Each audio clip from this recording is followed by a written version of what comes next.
Welcome in, everyone. We are back with Road to Empress 1. We are very close to the end game. There are 16 days, and we've got our 16 chapters, I believe it is, and we are very close to the end of them. But let's get into what we've collected along the way. So, let's see here. The Shuang Lu, which we've seen before, but now we've officially collected it. We've learned to play from Zhu Hua, and her skill matches our own. If she used her intelligence in palace politics, she could be your rival, but she prefers not to harm others and always stays out of conflicts, which is good for her, but it does mean that she will stay at a 5th rank consort forever, basically. It's kind of how that works. The Jade Face Cream is said to be pure and safe. The cream worked wonders on your aunt. Her scars faded, her skin became radiant, and even her madness improved. It was like a miracle cure. I imagine the madness had more to do with the fact that she didn't look in the mirror and see a monster, see someone who had been harmed.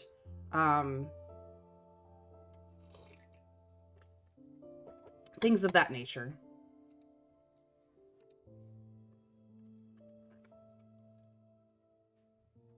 But yeah, it's not that she just stopped having to suffer, so that helped. The prophecy of Ziwei Star. Based on the belief that heaven and humanity are connected, this prophecy interprets signs in the sky as messages from heaven. You don't know how Li Chongfang interpreted it as the Tang ended after 3 reigns, replaced by the rule of the woman ruler Wu. To you, this prophecy only feels like a curse. But we managed to survive that, which was very nice. Peace Amulet. Peace amulets are used in many cultures to protect their owners. In Japan, Omamori amulets have origins in Chinese traditions. Gao Yang got this amulet for you at Daisen Temple. In a magnificent palace full of danger, true peace is a rare gift that only a real friend would wish to offer. And she did offer it, and we did find it to be protective, but unfortunately, in the end, she did not stay our friend. Zizin gave this bell to his brother as a keepsake when they entered the palace. They have not seen each other since. The bell is now broken and can no longer ring, which is very sad. But we still apparently have it.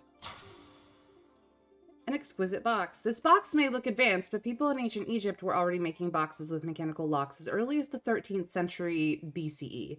So creating a box like this isn't difficult in the Tang. Inside, it hides a ledger of illegal funds, your key to bringing down Consort Way of Preciousness. You can't force it open or it will destroy itself. And we did manage to open the box, or rather, get the code for the box anyways. Prince Jin's paper umbrella. The oil paper umbrella was first created during the Tang dynasty, with its canopy crafted from paper coated in tung oil. Li Ji himself painted the tan landscapes on the umbrella and gifted it to you amidst a heavy snowfall. Its true value can only be revealed when it shields you from wind and rain.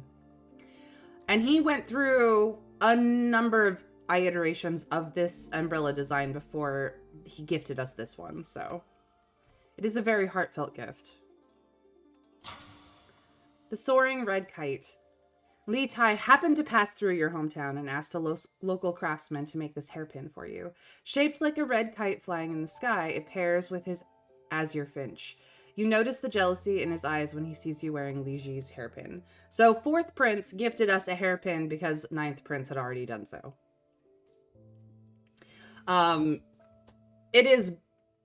He, in fact, requested us to replace 9th Prince's hairpin with his, which is basically a way for us as a woman and a consort to declare our allegiance to one prince or the other. We, in fact, put them both in a box for later because we couldn't decide. Portrait of Empress Zhangsun. Empress Zhangsun, the empress of the Tang dynasty, was deeply respected by Emperor Taizong. After her death, he never appointed another empress and often looked at this portrait in silent grief. Well, until he appointed our aunt as acting Empress. Not actual Empress, not replacing his wife, but taking her position, essentially. A calamus bracelet. Princess Gao Yang made this simple bracelet from wild calamus for the monk Bianji, showing her true feelings. Very different from the Empress's expensive gifts. After Benji's death, the bracelet disappeared. It likely turned to dust along with his remains and his silent wishes for her. It was very sad. We could not save him. We tried. We tried to save him. We could not. Is there anything new in the wiki? Nope. These two are still undiscovered. Okay.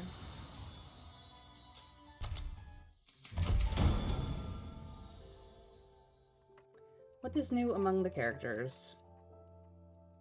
Some of these have gotten updates. So our update...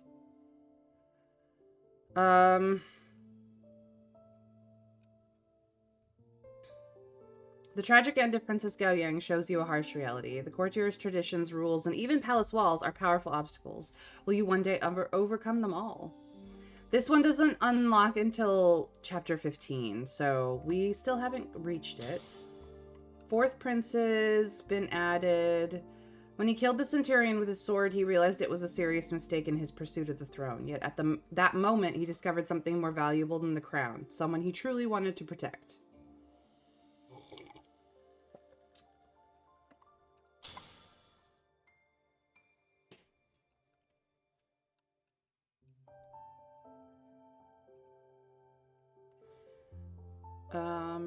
When her confinement ended, she rushed alone to the Dyson Temple to get a peace amulet for you. No, we read that one. During her lonely nights in confinement, she faces a harsh truth. Her father's love cannot solve everything. She has no control over her own marriage or the power to break the rules to save the one she cares about.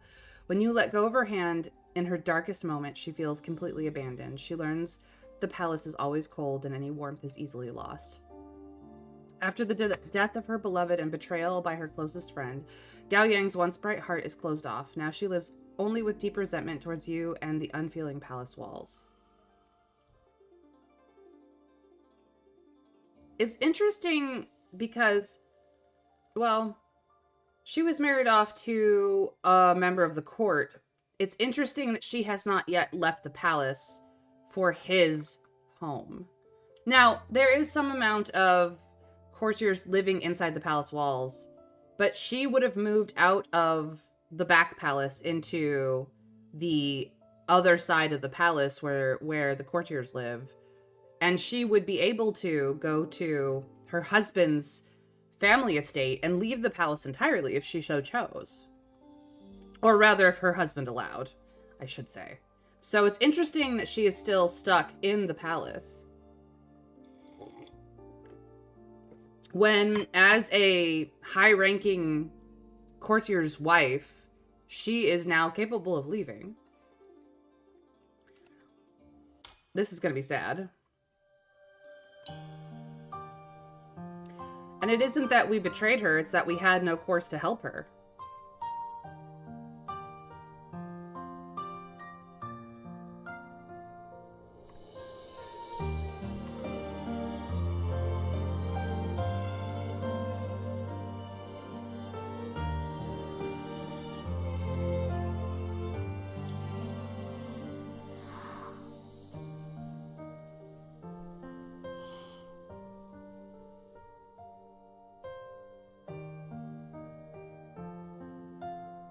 I love that effect. It's such a good effect. Poor thing. Her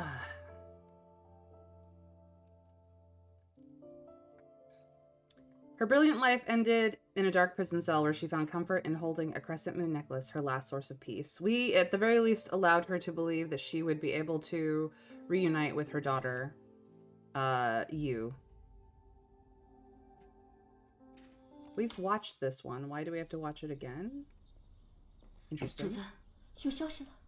主子，我们的人还是未能找到月儿。继续找。主子，我们的人还是一无所获。找，继续去找，去找。月儿，这些年，娘亲没有哪一天不在找你。娘亲哪怕拼却性命，也绝不能让他们伤害你。月儿，等等娘亲。I believe that the last line, it says, when it translates in the title, says wait for me. I think it actually should be translated wait for mother, because what I'm hearing is not the same line. Like, I know a tiny amount of Mandarin just from the amount of dramas that I've watched, and as much as, like, in English, it makes a lot more sense to translate that line into, you know, wait for me, because it is essentially that understanding in English. In the actual Chinese, I believe the last line, if you listen closely and you know enough Mandarin, is actually wait for mother, because she says, I'm going to mangle this so bad. She says, Nianqing at the end, which is essentially your mother. So, in direct translation terms, I am not an expert. It's just things that I've picked up along the way. Over many, many hours of watching Chinese drama, and the fact that certain terms come up, and depending on who's translating it, they'll translate it certain ways. So my understanding comes from a combination of places where if you actually look up the word that was said, it turns out that it was translated into an understanding that is easy for English speakers, but it's not what is actually being said. So it's interesting that way. Sometimes translation is like that. Like, for instance, in the Romance languages, French, Spanish, Italian specifically, there's a lot of blank sort of phrases. So pie of apple being a very particularly one that, you know, when you translate that into English, you would translate it as apple pie. But in French, they would, the correct way of putting it into a sentence is pie of apple.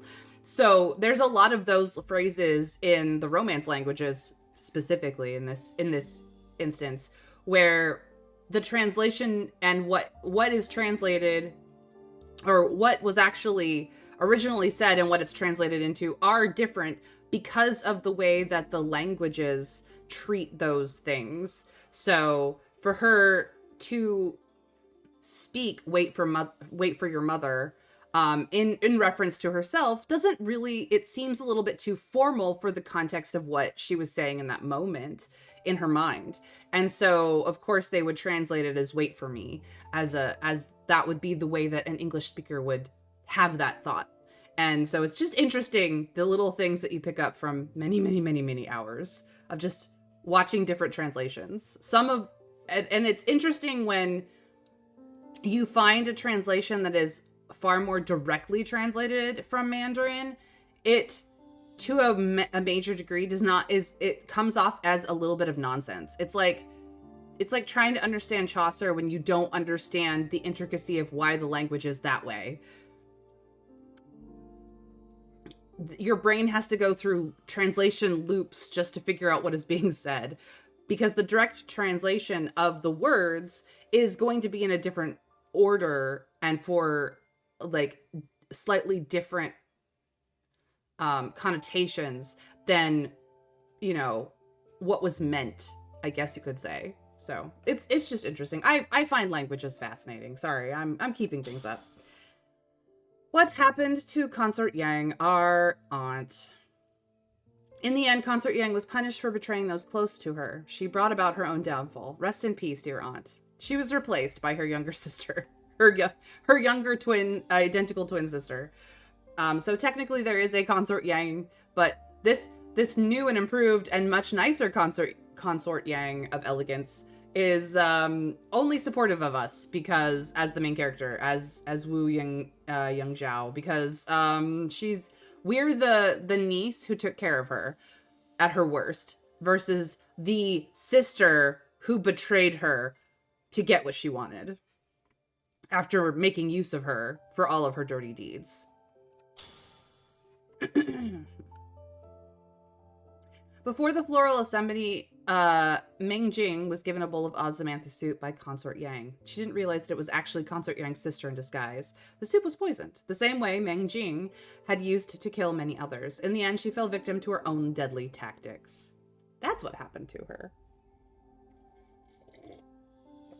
Because if you remember from last week in the floral, at the floral festivity, where all the consorts were brought together by Consort Yang to enjoy the flowers, she kept asking where Meng Jing was. She should be here because Meng Jing is her chamberlain, and would have been helping put this together with Yang Zhao, but she was just not where she was supposed to be, and it's because we'd already taken her out with the exact same trick that we used to replace her. She took on her sister's identity and lived as her from then on. The phoenix flower embroidery in the Shujing Palace glows in the candlelight, but the two sisters it once showed are now lost to history. Yep. Her face healed. Because she's an identical twin, she was able to take her sister's place and be a much nicer woman for it. Li Shimin now suffers from old battle injuries and constant migraines. Elixir has not helped him, and his health is getting worse. He knows he must choose an heir soon, but he is torn between 4th Prince and 9th Prince, because those are the only viable princes left. Remember, there may have been 9 boys. PP, congratulations! Oh, that's wonderful. I'm sure, I hope everybody is well, that there are no further complications, that mom is resting peacefully and baby is alive and happy, and everybody is good. That's amazing. I gotta see.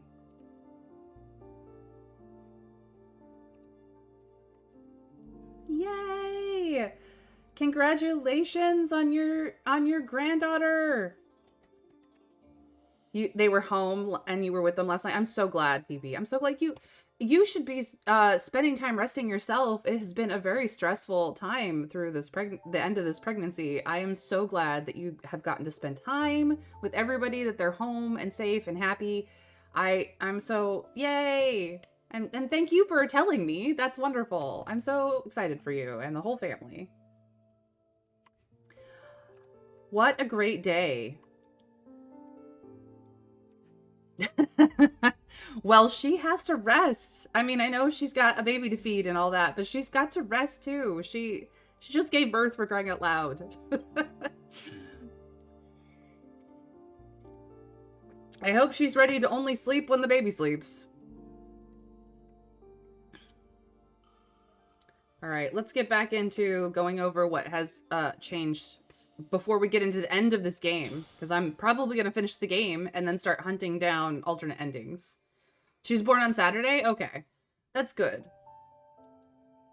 Yeah, I kind of took the weekend off from being around, so she was up and about taking her oldest one to kindergarten and picking her up. My goodness, that woman.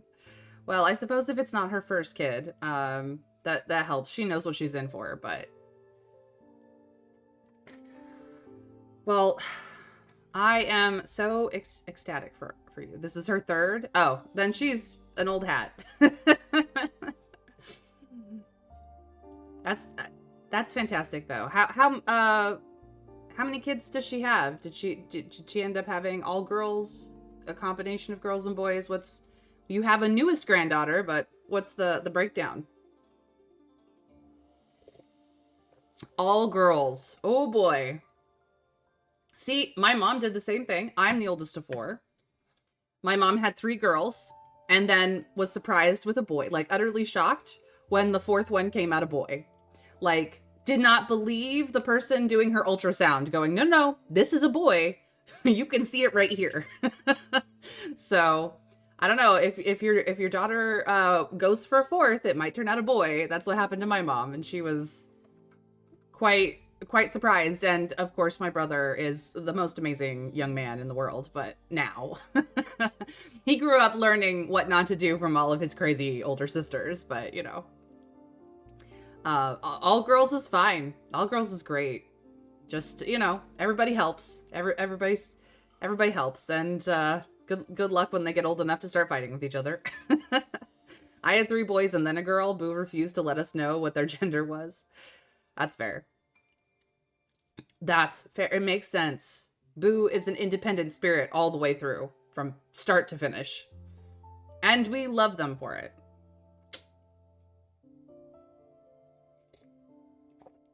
I also am an independent spirit. But then again, I was born on the United States 4th of July. For those of you who don't know. So, 9 days late, no less. I tried to give warnings. I was like, hey, it's Independence Day. I'm coming out when I feel like it. Here's your sign. Here's your warning. That's crazy, PP. But, you know, they are who they are and who they're meant to be, so. Boo was 12 days late? Goodness. Yeah, that's your warning. When they're late, when they've decided they're late, they're gonna go on their own time. You know they're gonna be an independent spirit. You just know. Speaking of an independent spirit, here is the rival friend. Let's see here. Oh no, wait. Zuhua? No, Zuhua is the friend who took us in after our rival, like, ruined us. Or attempted to, anyways. She is the daughter of a military governor in the Northwest. That's right. When Lu Zi turned others against us, who was the childhood friend who hates us now, she was our only friend among the newcomers. Because of her intelligence and kindness, Li Shimin admires her and gives her the title of Jiyu. I don't know what Jiyu means. It is a personal title, so it doesn't change her rank in the consorts any, but she is, it's like being given a nickname as a favored person. We also got one of those. So she would be Zhua Jiyu to anyone who isn't a personal friend who knew her as Zhu Hua beforehand, just like us with our minion or whatever it is. Mr. Scrake! Oh, thank you. I'm not quite Empress yet, but we're getting there. Later, she was promoted to Zhaorong and given her own palace. When she moved out of the room you once shared, you couldn't help but feel a little lonely. So that's what happened to her. She actually ended up with her own palace as a 4th rank consort instead of a 5th rank consort, which is really cool. Let's see what her little extra bonus story is.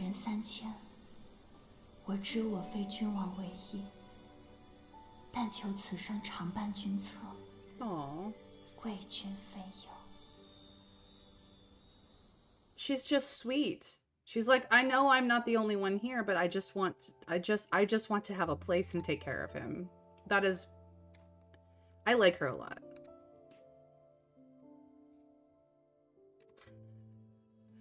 I'm not yet. I mean, I'm not playing as Mei either. I'm playing as Wu Yangzhao. Yeah, she became Min Yang, Wu Min Yang. So we both got our little like titles for having the emperors. We've made an impression. It's like having a nickname. Du Ro is kind of this one of the sadder, like, she is ruthless. Don't get me wrong, I don't like this woman, but it's sad what happens to her.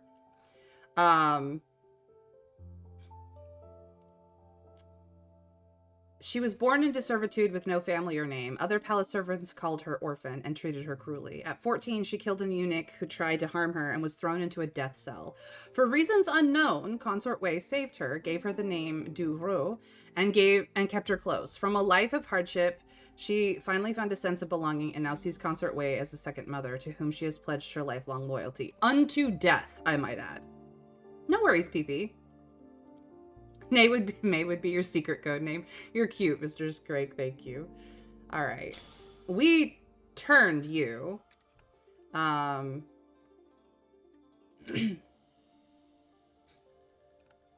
Zizin grew up as an orphan with her younger brother, Little Shu. Consort Wei forced Zizin to work for her by claiming she was caring for Little Shu, but she was actually keeping the boy poisoned and sickly to keep Zizin's loyalty, which is a terrible thing to do to a child. 我一直活在黑暗中，为并非神的信息，习惯了被利用、被摆布，直到那一日，你让我觉得，这世上有值得我真心追随的人。往后，让我做你的同行人吧。 So we did turn Zizin away from the Consort of Preciousness, but after the fall of Preciousness of Consort Wei, we can't actually like officially bring her in as our bodyguard yet, because it will look like, politics-wise, that, you know, we had Consort Wei moved out of the way so we could take what was hers, and that is not precisely what we did. We did give Zizin the ability to leave the palace with her brother and never come back, but she felt that would be disloyal, considering we had helped save her and her brother from someone who was using them both in a terrible way. And so she came back to essentially repay a life debt sort of thing. So that is, we can't quite claim her as our own bodyguard quite yet, but we're on the way to do so. All right. Shangguan Wenner, because this is, it's like my name is May, but if somebody wanted to call me like May or like Maggie or, you know, something cutesy with my name, you know, that's what the apostrophe ER is in China. So it is always a way of usually used towards someone younger than yourself. It's always a way of an affectionate sort of nickname with their name sort of thing. That is what it is. So you'll hear, like, you'll see in the text in the English that somebody is named you, but they're called constantly verbally youer. It's the same thing. It's just you, but like an affectionate younger or childlike nickname sort of situation. And like even adult characters who are younger, if somebody wishes to show a familial sort of affection, like older sister, you know, aunt, our aunt used to call us Yaner, as a shortening of Yang Zhao or Zhaoer. That was her way of going, oh, you are a younger family member, so I'm going to call you a cutesy nickname. It always goes, it's always said by a person who is older or of higher rank to someone who is younger or of lower rank, essentially. But it is an affectionate name. It is meant to be familial or at the very least sweet, even amongst people who are not related to each other. And for her to literally be called this, as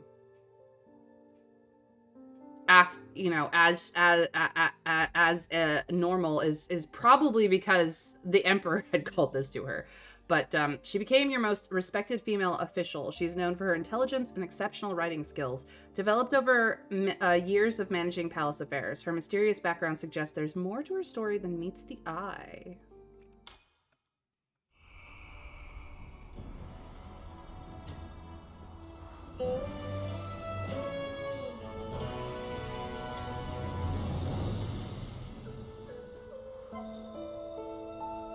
I don't think we're supposed to get this yet, because this is not the position we have.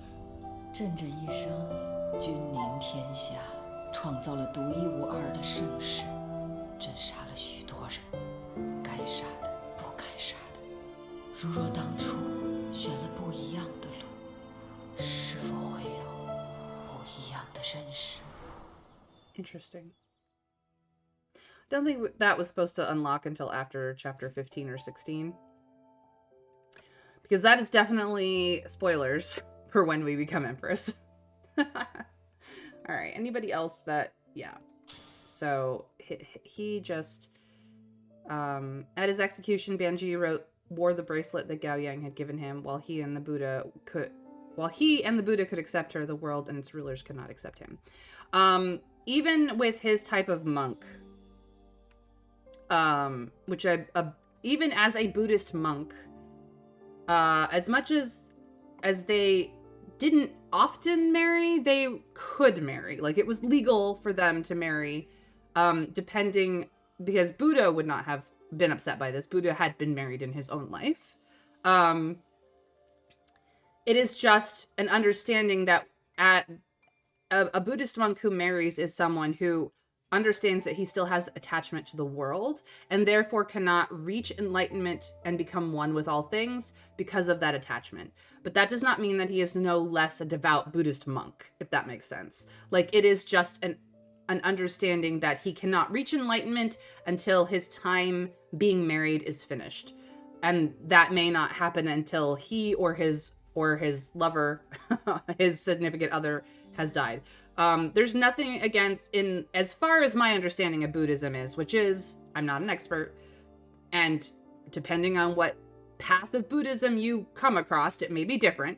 But as far as my understanding is, at least for very traditional Buddhism, they found that having connections to people for any reason, lovers, family, etc., was just attachments to the physical world that prevented you from enlightenment.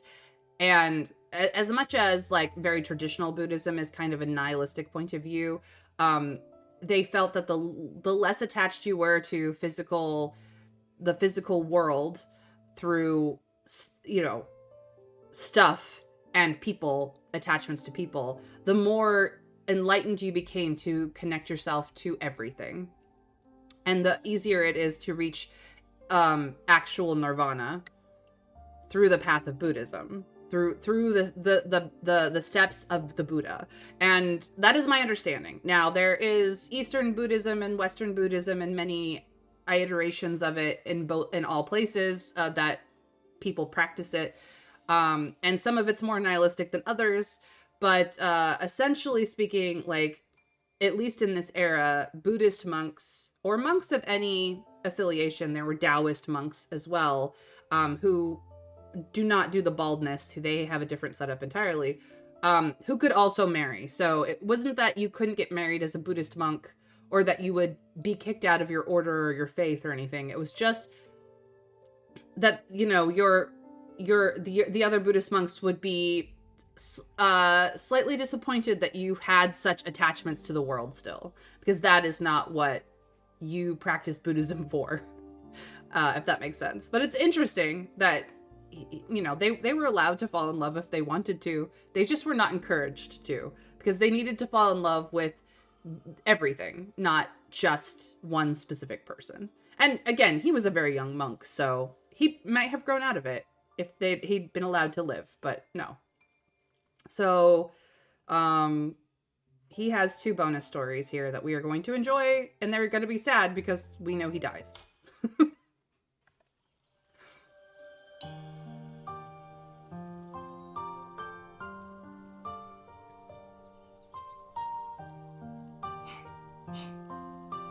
小和尚，发什么呆呢？”“公主，你在想什么呀？”“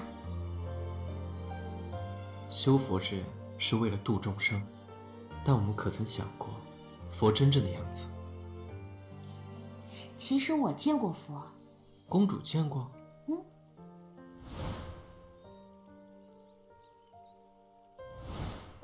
你那日护住了烛火，在我心里，你便是佛了。”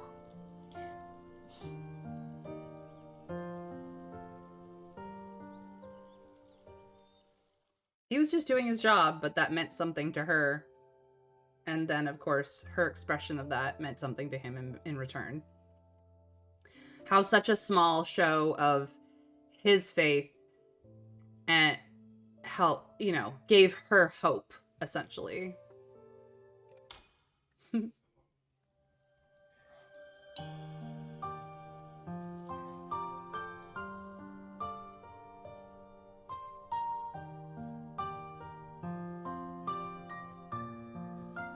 He's not supposed to wear it, but he kept it.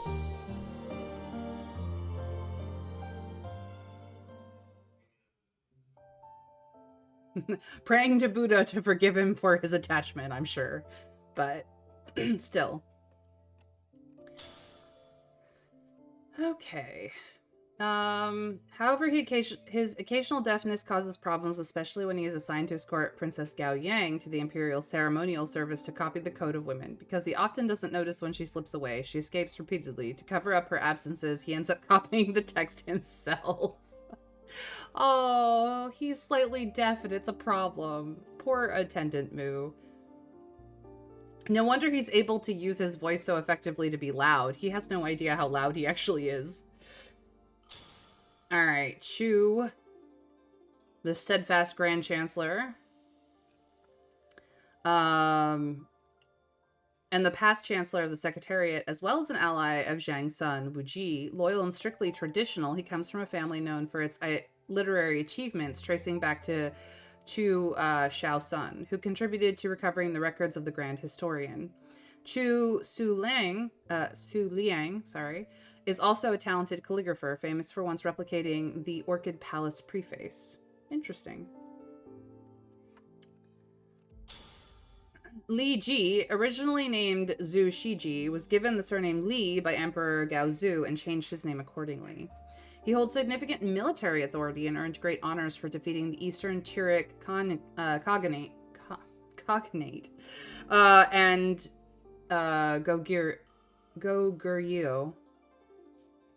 Goguryeo. Li Ji remains neutral in court politics, which is to protect his soldiers from political infighting. So now we're getting into the chancellors, the advisors to the emperor, and what their specialty is. So he is the Grand Chancellor, so he's technically the highest ranking of them. This is the Chancellor of the military. Nope, not. We don't care. Lan Di, Du Ro's lover. After Du Ro's death, Lan Di searched tirelessly for her body. With information from Zizin, you helped him leave the palace so he could bury her. At her funeral, Lan Di mourned her as her husband, their love finally fulfilled in the afterlife. So he lived for a very long time after he left the palace, and then, according to this, met her in the afterlife and was able to live, have a happily ever after death. Which is sad, but honestly, that girl needed to suffer to become a better soul. I'm sorry. Like, part of Chinese culture, at least especially from this era, is that there is the 7 suffering of men that must happen, that every soul must experience to become enlightened enough to grow into a higher being, to enter the heavens, even as a lowest ranked fairy is what they call them. Not fairy as in the little people from from the Isles in Europe. It's a fairy is a low ranked immortal, one of the lowest ranked immortals of the Chinese heavens. So to even go from being a mere mortal who reincarnates life after life and suffers and suffers and suffers, to being the lowest ranked immortal in the heavens, one must experience the 7 sufferings of man very thoroughly, so that your soul becomes enlightened enough to reach the heavens. That is the Chinese cultural understanding. That's why there's a lot of ancestor worship, to help their ancestors be fulfilled enough to reach the heavens, and then to watch over the family line after they get there as immortals, etc., and so on. And that even Buddhism and Taoism and Christianity moving into Asia did not kill that belief in ancestor and in respecting one's ancestors and building shrines to one's ancestors for that, because Christianity does kind of support, you know, being respectful of the dead after they've lived and being respectful of your ancestry afterwards for other reasons, different reasons, but it just worked out. Anyway, point of the matter is that in this, of course, there is a river in in the Chinese understanding of the afterlife. Like, there is a purgatory area where souls go to on their way either to the heavens or back to reincarnation. And at the river, you meet a woman who gives you the super forgetfulness, essentially. And if you drink from that, you are reincarnated without knowledge of your past lives, which will return to you upon death, because your soul always has that information. It's part of how your soul grows in power.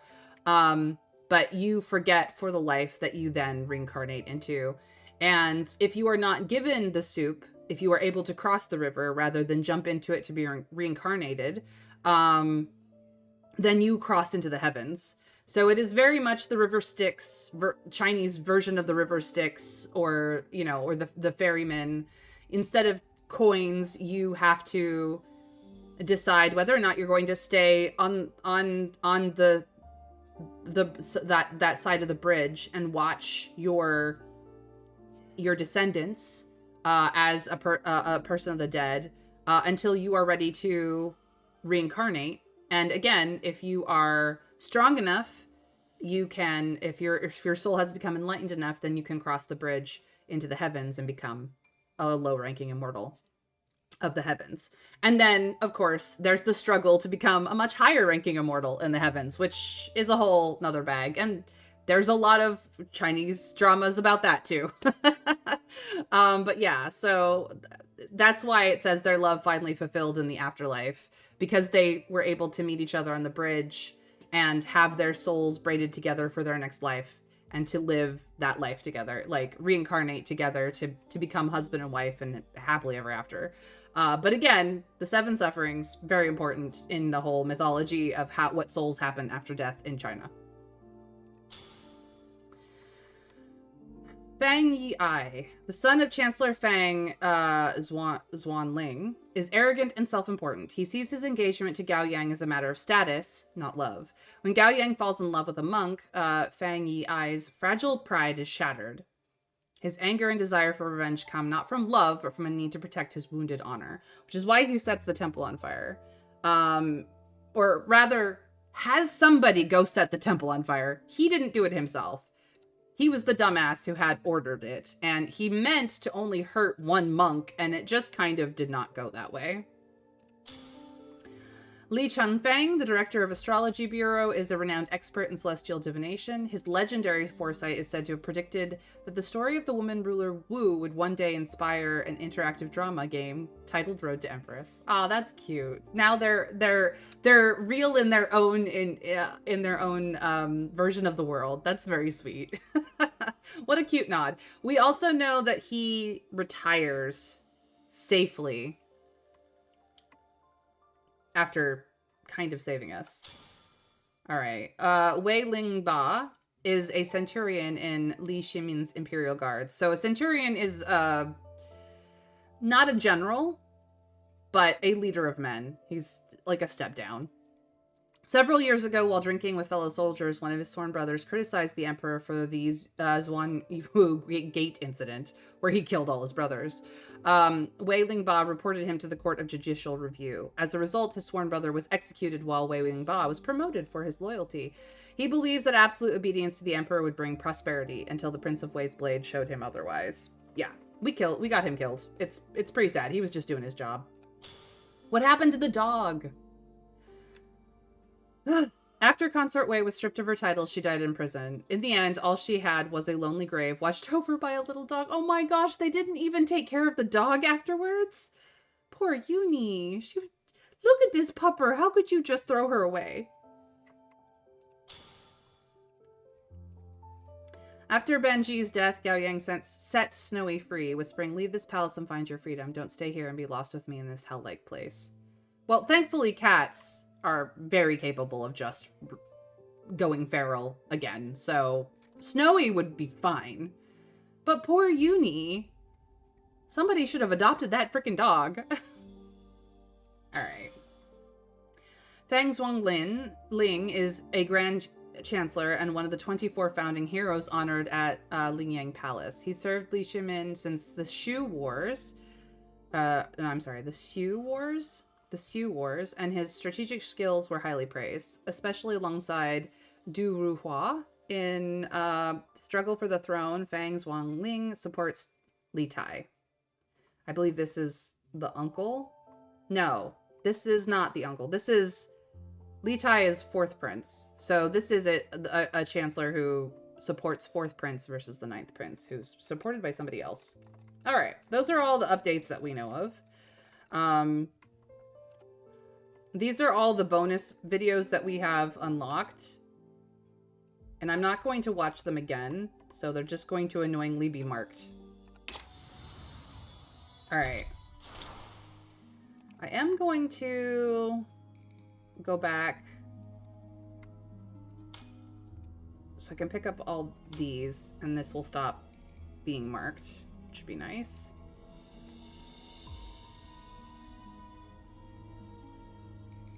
Apparently I have seen less than 50% of this chapter. Interesting. Hold on. It won't let me scroll back to the beginning. No. Oh, here it is. All chapters. Here we go. So, if I go all the way up to the top. Actually, you know what? I'm not going to do this now. I am going to wait until the end. Okay. So, there's the dying consort. We could have done something differently there, but we're not going to because we let her believe that she will see her daughter again when she dies. So let us continue this story onward. So, last time... OMG, why is this so freaking loud? One moment, this is ridiculous. Please let me get to a settings.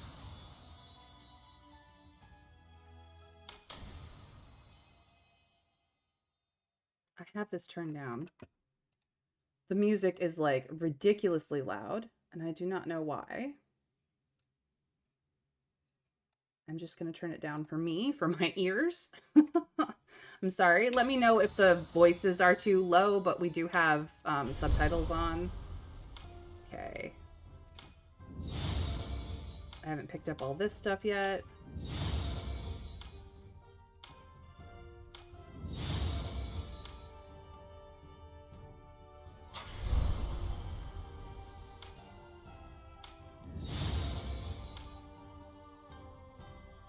I think that's everything for the feats. Cool. All right. Much better. Now I'm not, like, being blasted. Okay, guys. Now that we've gotten through all the preliminary stuff and I've kind of refreshed myself on what things are happening, where do we want to step into a higher rank? Because remember, the rankings are Emperor, Empress or Acting Empress. So the 4 consorts: elegance, preciousness, kindness, and we don't know what the 4th one's actual title is, but we could jump to that level or stay where we are, which is, I think that we're a slightly higher rank than a 5th. We might be at 4th rank consort right now. But we could step into a higher rank. Should we? Should we go for a higher rank, or do we want to stay where we are? That is the question. And I would love to hear some feedback.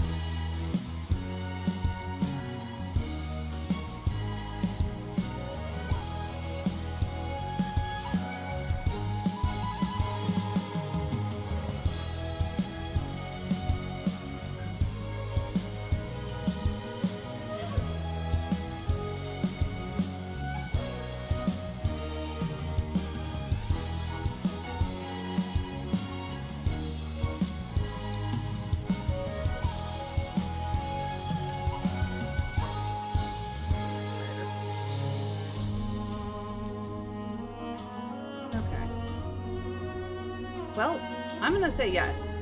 Why not? We're trying to get to Empress. There's only one way. 我不仅想替代他们，更会比他们走得长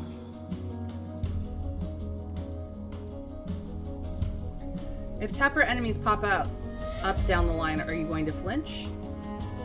Not a chance. This place is ruthless. We know better. 再强大的对手都绝非不可战胜，我不会退缩。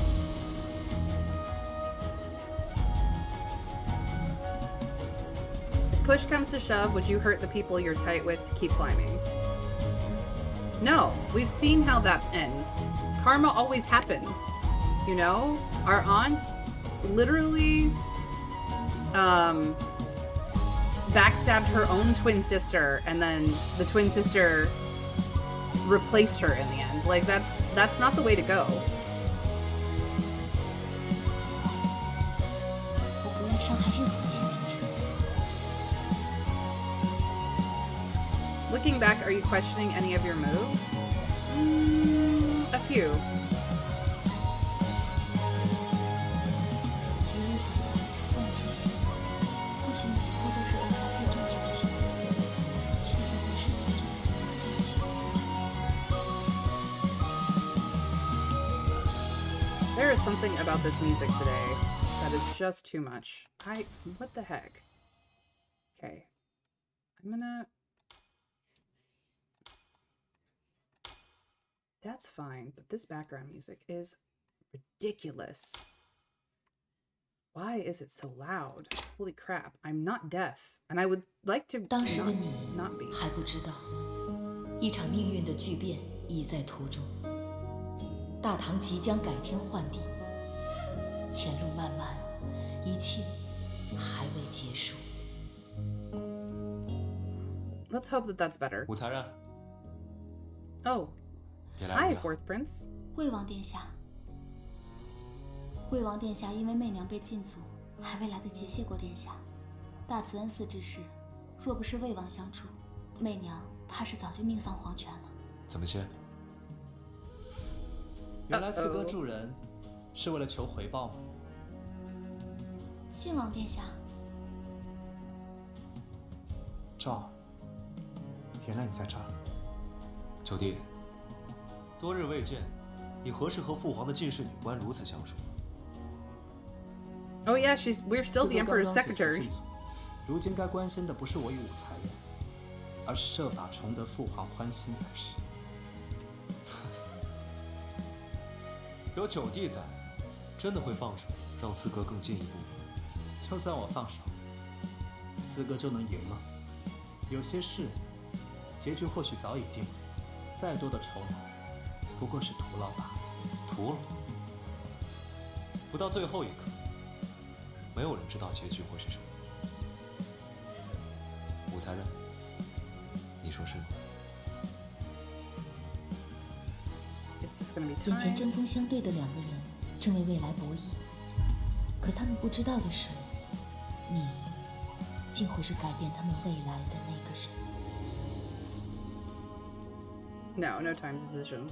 So what's interesting about that conversation, now that we've finally gotten to the end of this chapter, jeez Louise, is that when Ninth Prince walked up after Fourth Prince had already engaged in a conversation with us, he did call us a very intimate name, like, well, not intimate, but like a very familiar like nickname, as if we'd gotten very close, because we have gotten close to Ninth Prince.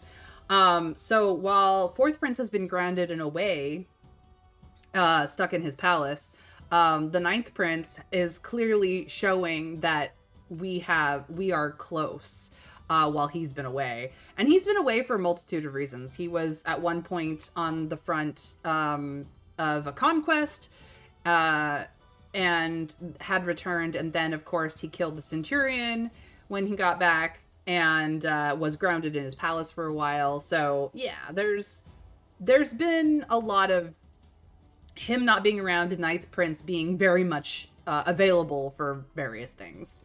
So that's always interesting. All right. Consort of Elegance bringing Wu Yangzhou into the palace is the biggest mistake of my life. No, I think the biggest mistake of your life was turning on your twin sister. I'm not gonna lie. You have been blocked. Princess is just like, no, I block. She won't even talk to us. I knew Karen Wu would make it. I knew Consort Wu would make this far. You stole my line. These two. You can tell they're brothers.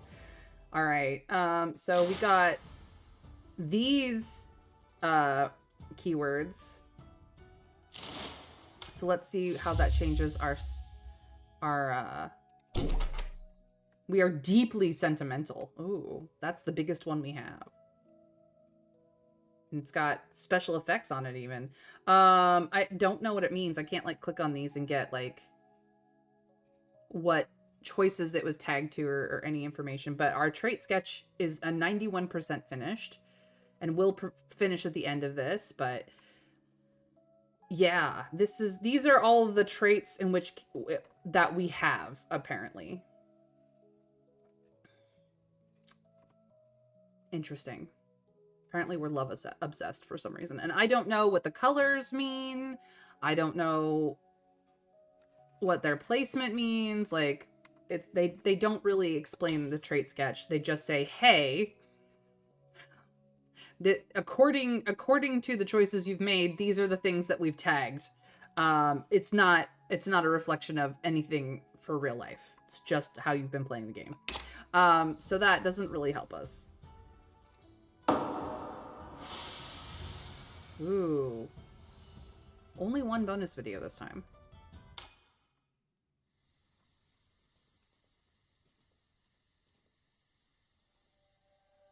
The Emperor. 陛下亲自来看公主，可为何不进去？ Outside his daughter's palace. 且知道，陛下和公主都是最在乎彼此的，心血如心事，父女之间芥蒂终究会过去，一切都来得及重新开始。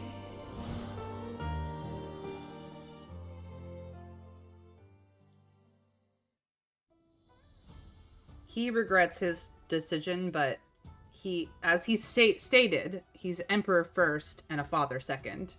And unfortunately, that mindset, especially by the Tang dynasty, was very much present in the dynasties of the emperors that had come before him. That's how his father had raised him. And even though he was, I believe, the second or third son to the previous emperor, that is how he became emperor, is thinking of himself as emperor first and everything else second. So, to the detriment of his brothers. Here we go. Last chapter. 贞观23年5月，陛下亲征外族归来后，身子大不如前。我记得那年槐花凋谢得特别早，谁也没想到，这竟会预示着一个时代的落幕。一代贤君已逝，上天留给他的时间已经所剩无几。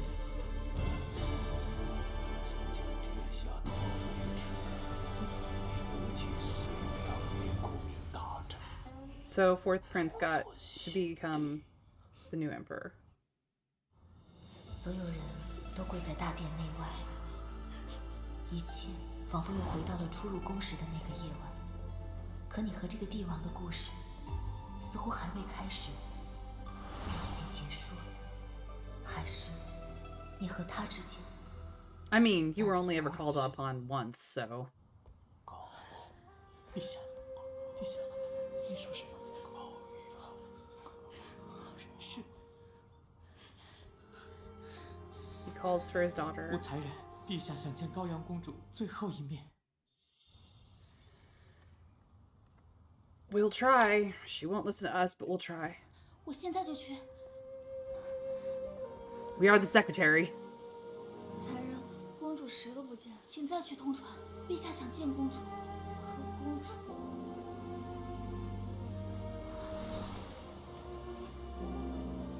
And he died before she would come. 帝王落幕的丧 as 钟 the bell 敲响， tolled. 你从羔羊的脸上看到了泪光。他恨着大唐皇帝，但终究是为了自己的父亲。 She was mad, but he died at age 52. 李世民崩逝后，所有未生育的低位嫔妃接入感业寺，唯特允徐惠免入。 Oh, our friend 让 was 人庆 spared. 幸的是，姨母作为淑妃，可留于宫中。你已将蕊儿托付给姨母，至少他二人不必受感业寺之苦。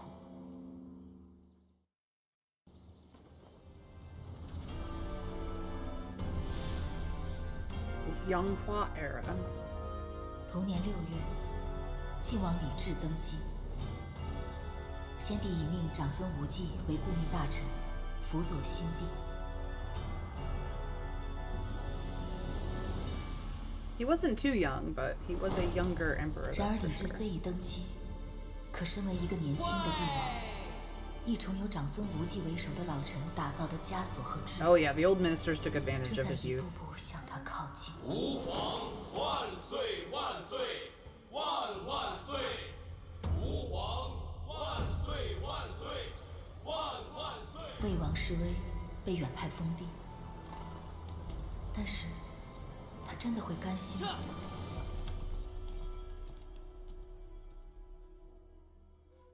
而身为先帝嫔妃，遁入感业寺，为先帝祈福的你，已经有了 Came 新 a 的 nun. 名字——明空。 Which again, not a fate, not a terrible fate. We could have died many times. 成何体统，还不速速带下去！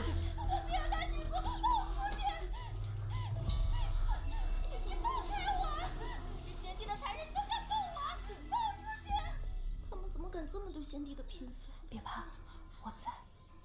感业寺的大门向来只进人不出人，既入此门，往后余生便与凡尘断去一切牵绊。往后再无锦绣华服，只有青灯古佛，请诸位安心为先帝祈福。陛下驾崩后，一直有一个问题萦绕在我的心间。我不明白，为何要为了一个男人的死，葬送我们所有人的余生？我要 This is 释放 hardly 太太 ruin. 烦 You 请 could. 侍卫大哥将此信帮我送入宫中，送给杨太妃。不知姨母能助我离开吗？这么简单的活儿，居然做了一夜还没干完。看来武才人还未适应这个新身份啊！哟，怎么如此不小心啊？我们一同入感业寺，本应相互帮衬。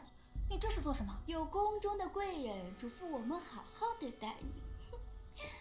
Ooh, 他们提 somebody's 到 still 宫中贵 spicy. 人，到底是谁？ Trust me, it's fine. 5-second rule.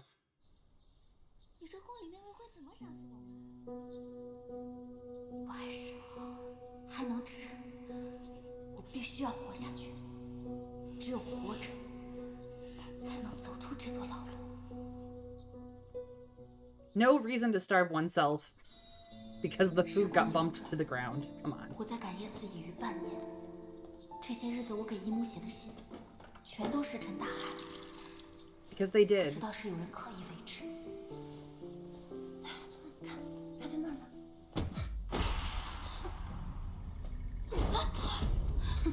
武才人，你来和我们说说，为何有人容易下人？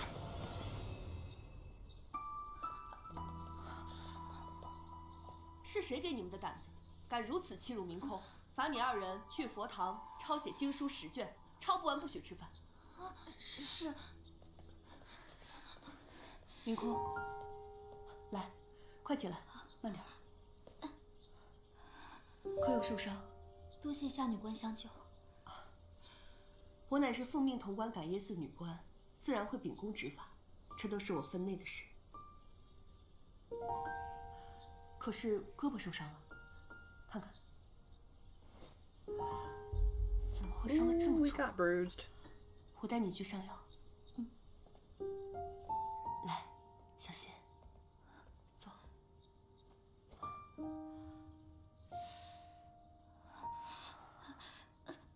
没事，我自己涂点药就好了。你这都受伤了，我来帮你上药吧。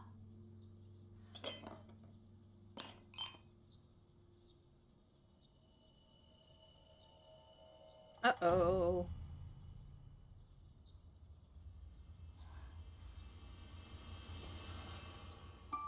明空，你受苦了。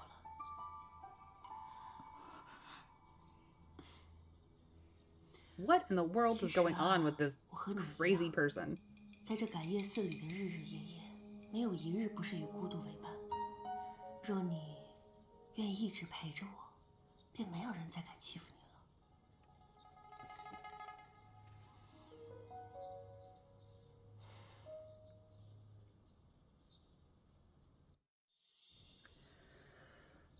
Oh boy. This actress had to hold this face for a really long time for this. I feel sorry for them. Okay, well, do we agree to become the lover of another member of the temple? Do we we have two ways of agreeing and one of going, no, I don't swing that way. What do we do, chat?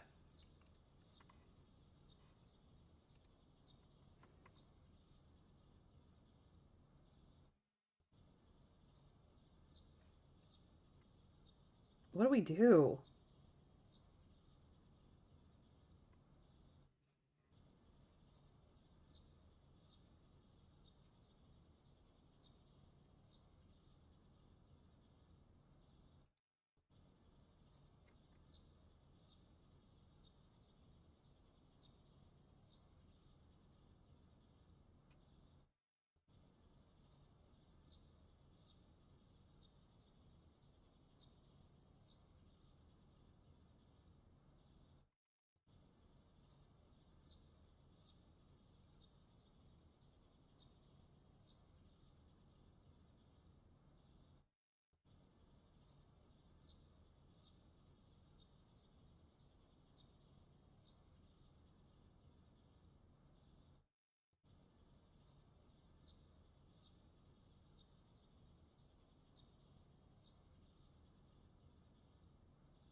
If we say no, things are going to get harder for us. That's the thing. Like, the only way that we have managed to survive is taking opportunity where we can. I'm going to go with this one. 夏女官，你干什么？明空倾慕夏女官多时，要表露心意也该我来。那我们还等什么？ Always the fade to black. I love that. But when they saw your happy life, they just left you with blessings. That was an ending. Looks like you're catching feelings again. So we ended, this is actually a happily ever after ending because we are a nun, but we're not a lonely nun.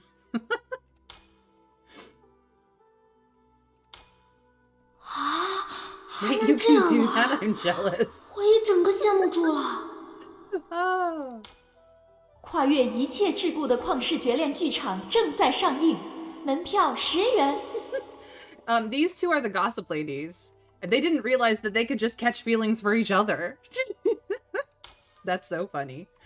Oh, okay. Well, that's clearly not the correct answer of getting out of this situation. So...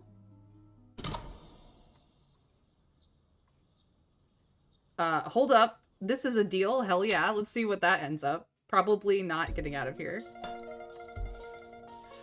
还望女官疼惜啊。好，咱们呀可以互相疼惜，在这孤寂的感业寺中，能有 And another 人相 fade to 伴 black. 便已弥足珍贵。换一种活法也未尝不可。Yeah, it's essentially the same happy ending. Only we're much less demure about it. A long life stretches out, holding hands and growing old together. 此刻，一个靖王党小女孩，轻轻 The 地 heart 碎 of Prince Jin's loyalists shattered. Aww. He never stood a chance. Those princes never stood a chance. We were always about the ladies. All right, let's actually go for what actually happens. No, thank you. I don't think so. 仙女关你干什么？我还有活，我先走了。你别忘了，你这辈子都逃不出感业寺。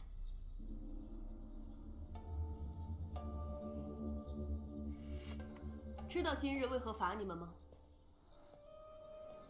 明空意欲联络寺外之人，所有人罚跪至子时。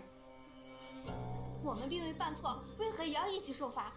你们皆是先帝嫔妃，本就是一体，一人有罪，便当同罚。真是被你害死！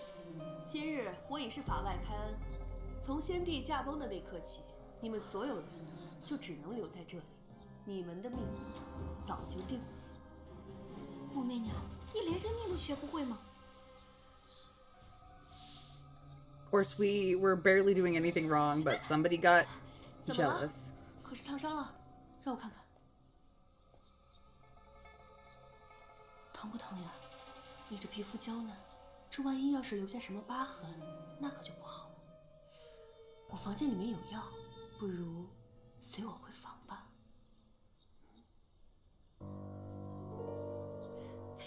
走吧。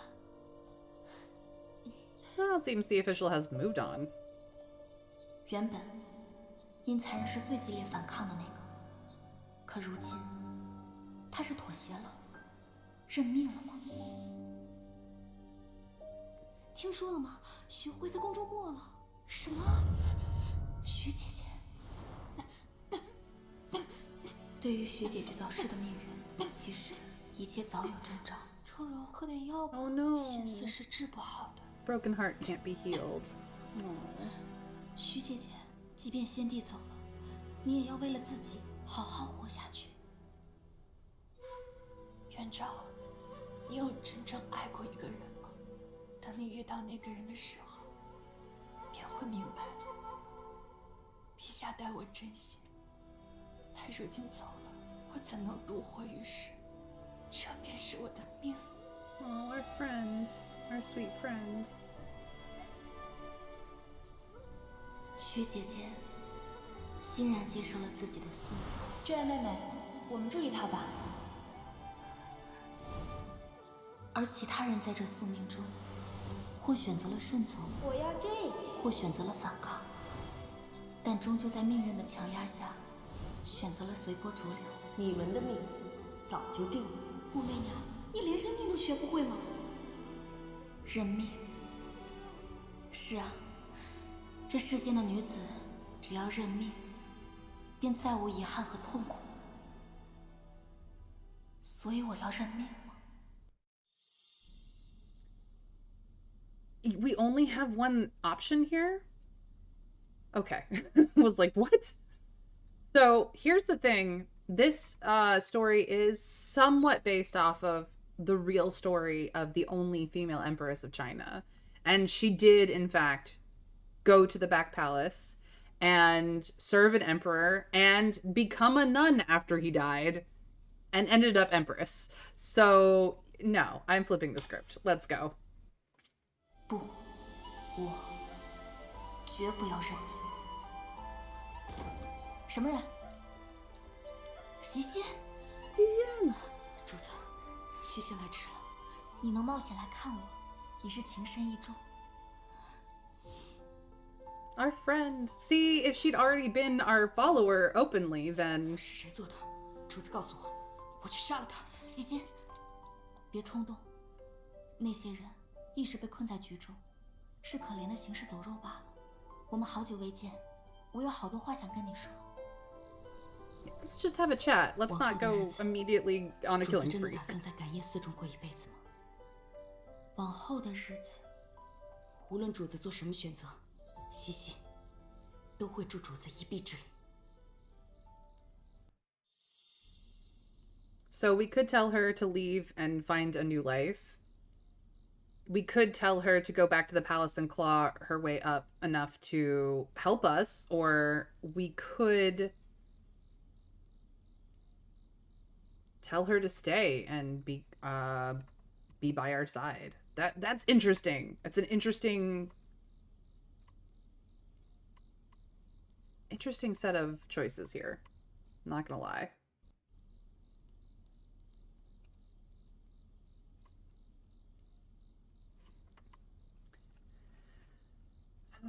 Is chat being mean to everybody, or is it just me? That's what I would like to know.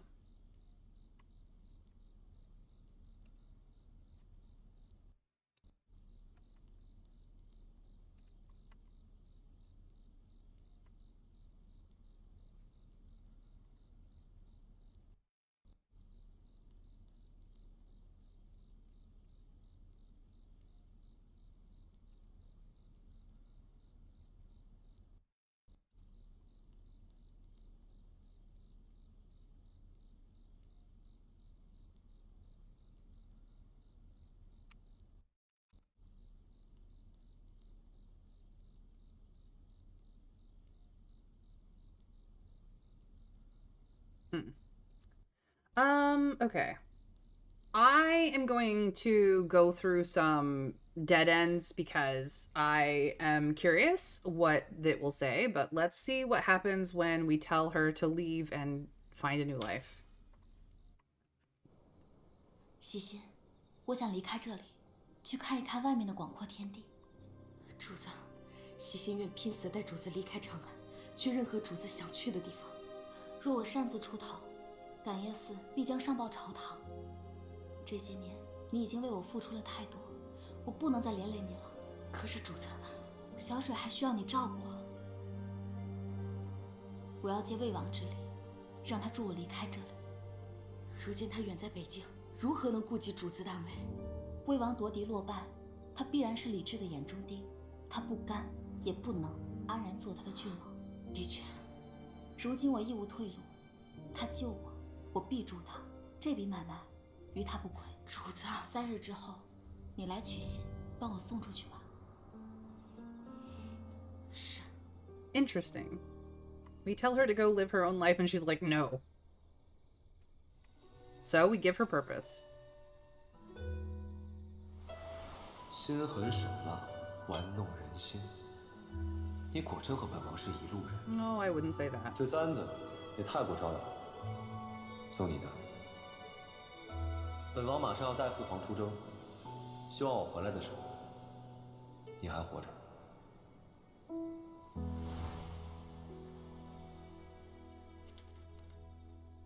凌空，该你去打扫大殿了。知道了。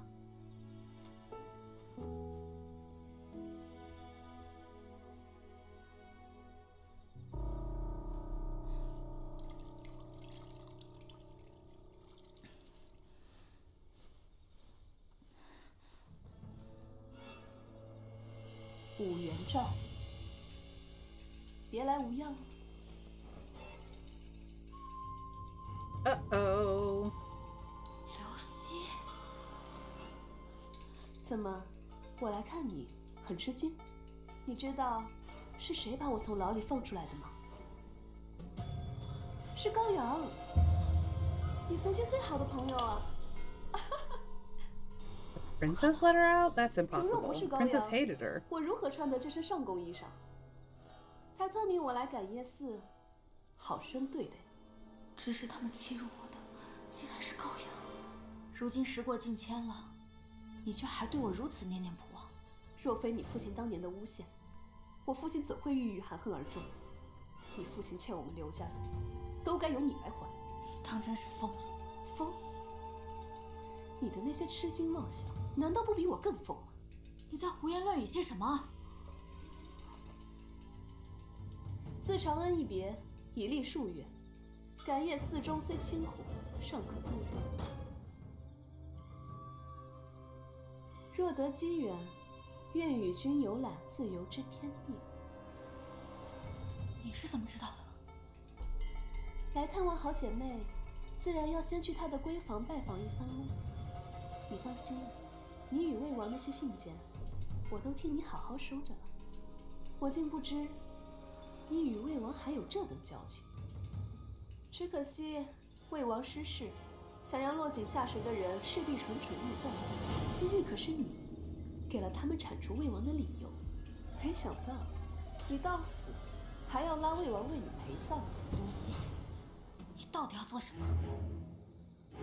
其实我也不是不念旧情之人，只要你让我用这支花簪在你的额头上刺一朵牡丹，我高兴了，便放了那魏王一条生路。Excuse me? Excuse me? No. This woman needs to die. She just is being such a bitch. I don't... Squeeze me? I don't think so.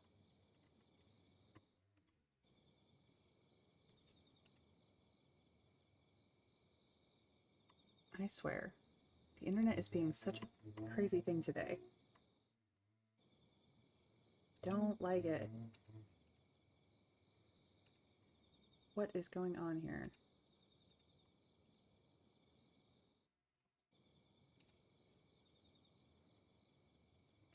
It's not like my stream is going down or anything. It's just, like, chat is not functioning properly, which is really annoying.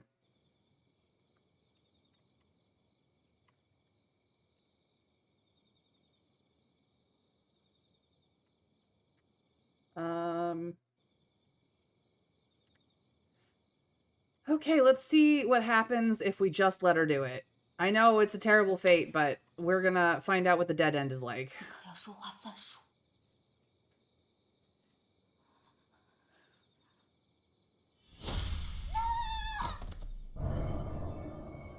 为了一个男人，竟然自甘堕落，乌元璋，我看不起你。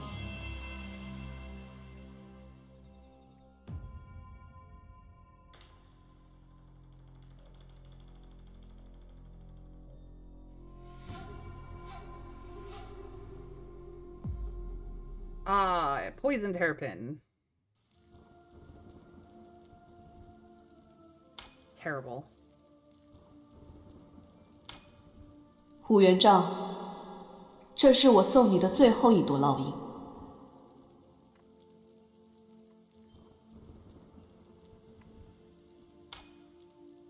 Well, that did not go well, obviously.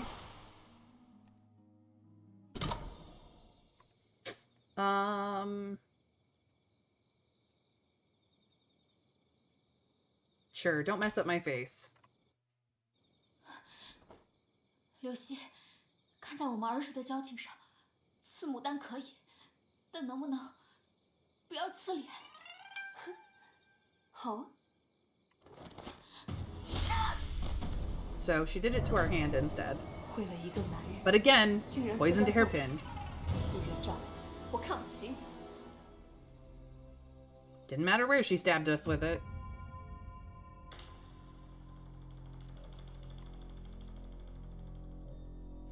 But poisoned hairpin.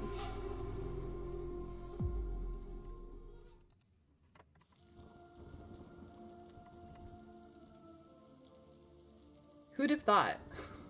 Lucy held a grudge against you, but she's chill enough to keep her word and leave your blade alone. That's... I think that was meant to say face. 乌元璋，这是我在这部游戏里送你的最后一朵牡丹烙印。 Well, you're darn right it's gonna be the last one, because we're gonna go back and kill you, crazy lady.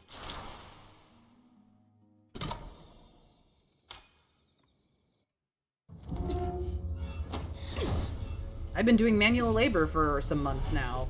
You are not strong enough to take me.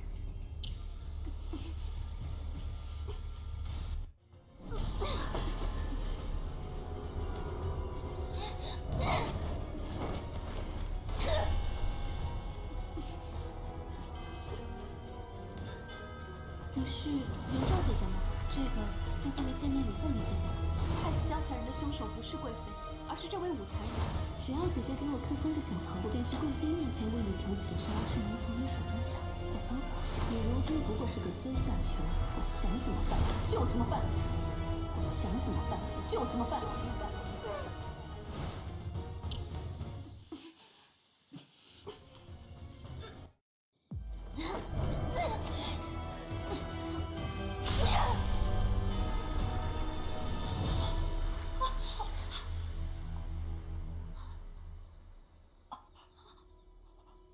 拜拜。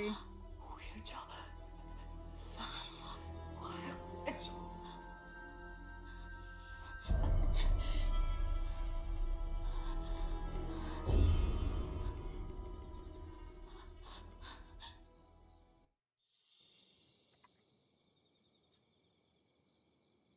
This is definitely, I mean, yes, it's kind of a relief, but we didn't actually want her dead. And we do kind of care because it's terrible that she is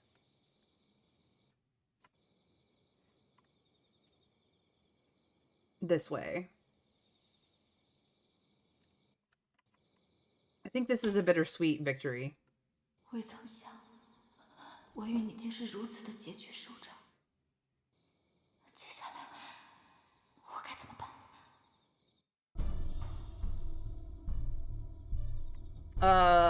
We need to make it look like an assassin's work because this is bad otherwise. 如何才能伪装成刺客作案？你和本王果真是同路人。看来昔日的武才人，就算入了感业寺，也没有人命。Hey, fourth 感业 prince. 寺中李太的出现，让你既惊喜又惊骇。本应远在封地的他，又是带着何种目的而来？ What are you doing here? 一切冥冥之中，都在预示着你的未来将有更多的惊心动魄，期待继续。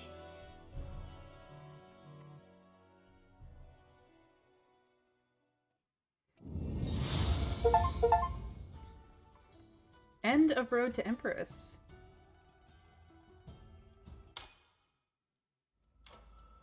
入宫的路可还好走？你向来都知道自己想要的是什么，从不回头。地基石块被逐一拔除，脱下圈终有崩塌的那一天。前一刻尚听莺声燕语，但说没就没了。挟令君上，何不扑杀？这就是你口中的臣子本分。这是什么？我说错了吗？朝堂行扣儿戏。祸国妖女啊！祸国妖女！ 如若当初选了不一样的路，是否会有不一样的人生？本王给你2个选择，决定权在你手中。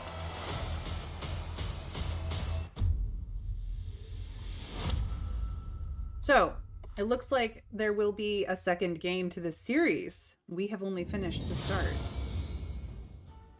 Wow. Let's learn our final results. Chapter 16, Destiny Rekindled.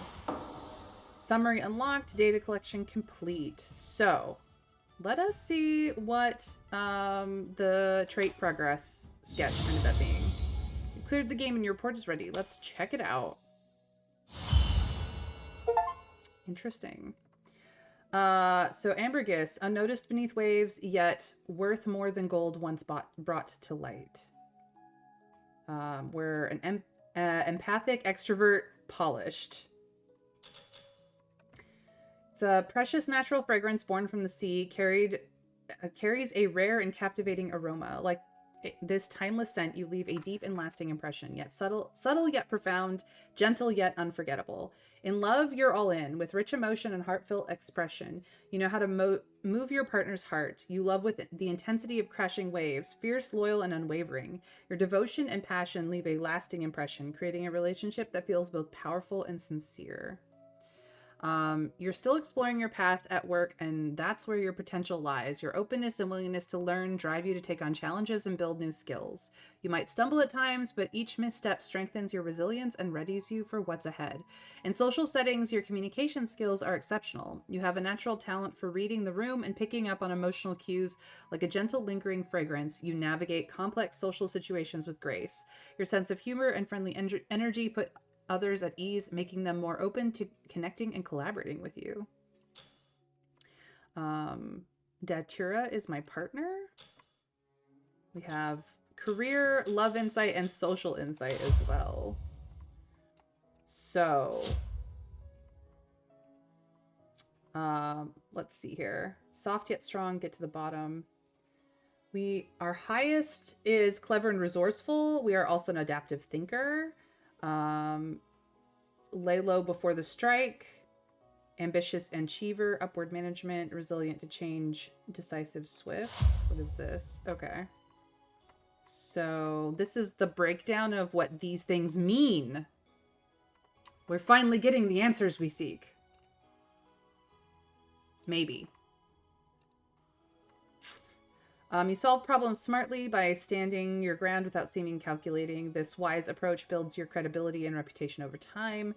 When surprises happen, you adapt wisely, finding the right balance between flexibility and conviction. You keep a low profile at work, focusing on tasks without drawing attention. However, when it matters, you step up and let your skills shine. When interacting with superiors, you identify issues and propose solutions using insight and data to support decision-making, showing strong accountability and problem-solving skills. You prefer setting achievable goals and find fulfillment in steady progress. Rather than chasing recognition, you value practical skill building and results.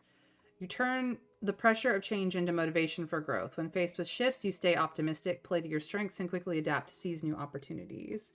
And you maintain a steady pace, ensuring reliability. When urgent tasks arise, increase your pace slightly to allow room for feedback and revisions. Like ambergris from the deep sea, you carry a subtle, elusive charm, light, agile, and remarkably adaptive. In the workplace, this gives you the ability to quickly connect, adjust, and shapeshift into whatever form the environment requires. When facing challenges, you embrace them head on. You always respond with flexible strategies. When opponents meet you, it's like attendant Mu running into Princess Gao Yang, left dazed and going in circles. You excel at handling challenges with grace and flexibility, a true soft power specialist at work. Focus deeply on a field you value. Keep learning to grow your expertise. Don't shy away from new tasks, whether it's planning a volunteer project or leading a themed workshop. Each new experience will reveal strengths you didn't know you had and guide your professional growth. Your natural charm make you a magnet for both colleagues and clients. You're a true social powerhouse in the workplace. Roles like HR, PR, and PM, where communication and emotional intelligence are key, feel like your personal playground. Your curiosity outpaces even Snowy's, and your learning ability rivals Min Yang herself. No matter what impossible task the workplace throws at you, you can tackle it with ease. Stay open to learning, growth through experience, and seek guidance with humility. So when it comes to our love insight, we're romantic, balanced, faithful, and rational.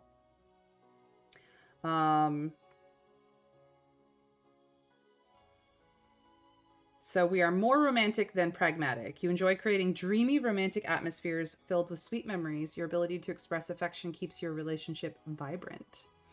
We're balanced between independent and dependent.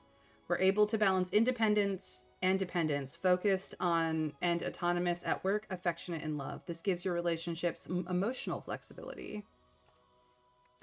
We are more faithful than open-minded. You seek total emotional and physical loyalty and place great importance on your partner. Letting go of control occasionally may strengthen trust. We're balanced between wait and see and go-getter. You understand the give and take of courtship, showing interest while maintaining self-respect. You're neither overly eager nor distant. And we're rational over emotional. You sometimes bend your logic for love, but your decisions are still grounded in facts and real-world considerations. You weigh practical matters before emotional inclinations. As an ambergris like you, being with you feels like being wrapped in a rare, soothing fragrance, warm and effortlessly calming, yet being overly accommodating can blur your own boundaries. Save energy for yourself. On dates, don't always follow the other's taste. Suggest activities you love, like visiting that game fair you're excited about. Sharing your world doesn't just make you happier, it lets your partner truly know you. Let love be a force that helps you both grow, not one that washes away your spirit. You connect with others through warmth and ease, but true closeness requires more than surface level charm. Turn your social energy into focused care. Remember your partner's childhood stories, join them for a fun game when they're stressed, or offer genuine praise around friends. Like a subtle lingering fragrance, your quiet attention can gently smooth the heart, often without a word. You adapt easily in love, but stay true to yourself. You also need space. Set time each week to disconnect. Mute notifications, lose yourself in a hobby, or simply relax with your cat, Snowy. Define your non-negotiables, like a weekly digital detox or solo hour, to protect your energy. When emotions run high, pause. Brew tea, sit quietly, and let your mind settle like still water. Love should flow, not flood. Treasure every moment you share with your partner while honoring your boundaries and growing together. And then for social insights, we are apparently 35% socially inclined. You're socially confident and enjoy interacting with others. You're skilled at communication and teamwork, making you an effective collaborator. We're equally skeptical and emotionally stable. You have strong emotional stability and can remain calm and rational in most situations. The steadiness makes you dependable and grounded in your interactions with others. You maintain a healthy balance between trust and skepticism. You aren't easily misled, nor are you overly guarded, helping you manage relationships wisely. You're naturally curious with your surroundings, which enriches your social life and helps you connect more easily with others. And you're moderately open-minded with a preference for socializing in comfortable settings. While maintaining this balance, try gradually stepping outside your norm, and it may yield rewarding growth. You have a natural ability to sense what others feel and need, but relying too much on this can make interactions feel scripted. Try speaking more openly from the heart. If a friend seems down, say clearly, "You seem upset. I'm here if you want to talk. I'll always have your back." Sincerity builds deeper trust than polished skill ever could. You adapt easily and connect smoothly in social settings. Being too agreeable can leave you feeling stretched thin, like soft cotton, gentle but easily pressed. Remember to stay true to yourself. Check in regularly with your own needs. Should I keep tolerating this difficult colleague? Do I need to set boundaries with that overstepping friend? And hey, who's your favorite character in the game so far? Staying self-aware keeps your social life healthy and real. Your wit and humor have a way of putting people at ease. But true humor also respects both timing and context. Setting a few humor boundaries for yourself can serve as gentle reminders. Dial it down during formal occasions or when someone's feeling low. Instead of tossing out a playful, "Want some more Ozymanthus soup?" during a tough moment, try offering genuine support with a softer tone. The best kind of humor is the kind that holds warmth. It adds dimension to your social style and shows others that your lightness comes with depth, care, and maturity. Build positive connections, broaden your perspective, and cultivate a mindset of humility and inclusiveness. So the fortune tips for our playthrough are: wear blue and gold, essential oils to enhance career, perfume to attract romance, jade or emerald to boost wealth. Wear a golden obsidian pixie on your left wrist to help guard against financial loss. So that is what our report is. And this is what the word cloud ended up being. So that is our trait progress for how we played the game. And now we know what all of these things mean in context, because this is the report that we got.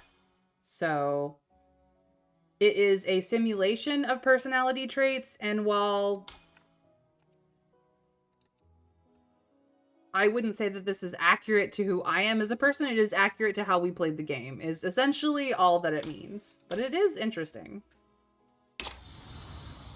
Our last bit of feats are bye-bye, bestie.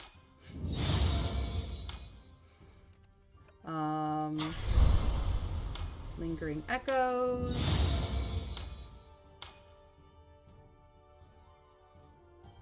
Tranquil soul.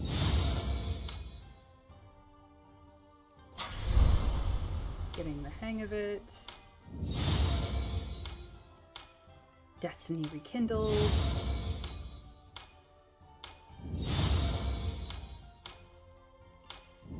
Love under Tyranny, Feast of Shadow, the Ominous Prophecy.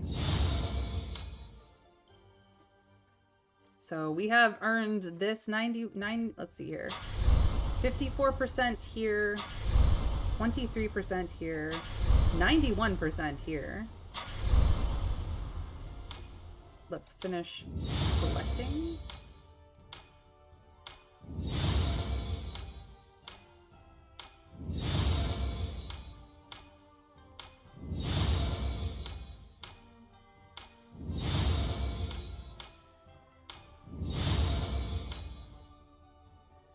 Uh, 58% here and 61% here. Oh, higher actually.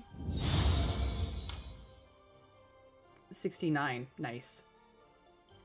Percent here of the fees that we've collected. Let's see what the last few collections are. Nothing in here. We've collected all the items. What does and we've gotten one of the last of the wiki. Most historians agree that Emperor Li Shimin died from poisoning after taking elixir. These potions, laced with toxic lead and mercury, were sold to as paths to immortality, only leading to death. I mean, it is a form of immortality to be remembered in history, but I don't think it's the form of immortality that most people expect of these elixirs, which is terrible for them. Alright. We have some profiles that have updated. Let's find out what they are.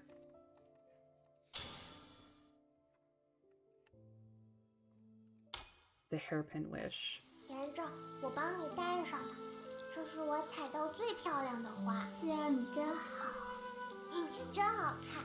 元照，你可以做我最好的朋友了。 So this is how they were when they were children. 好呀，我们拉钩不许反悔。拉钩钩，100年不许变。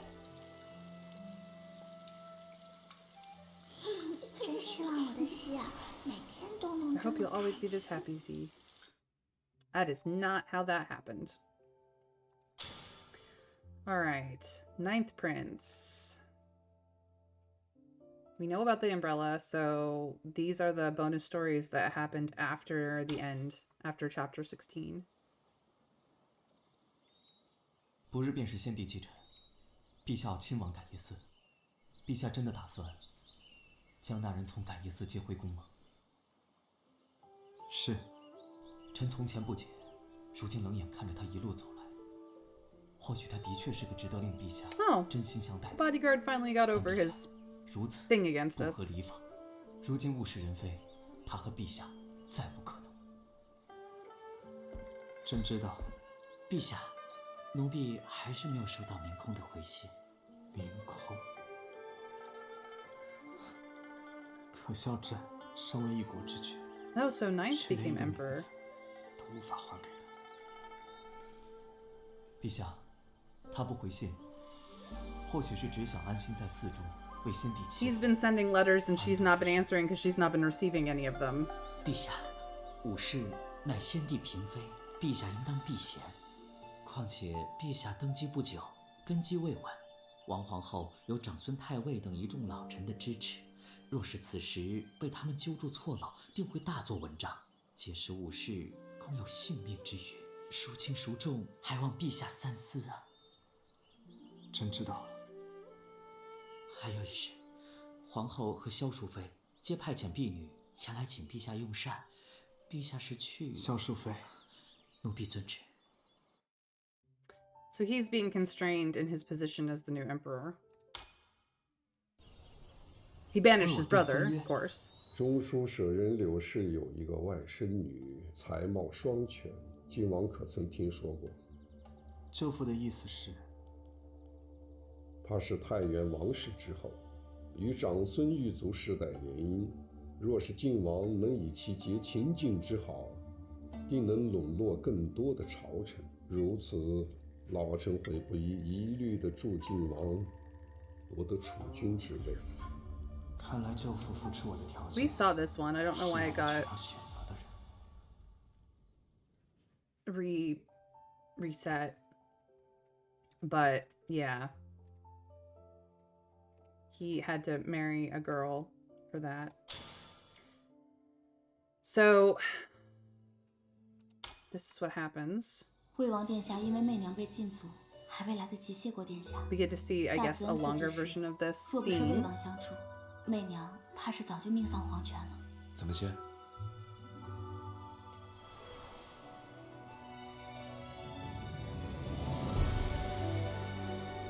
With a hug.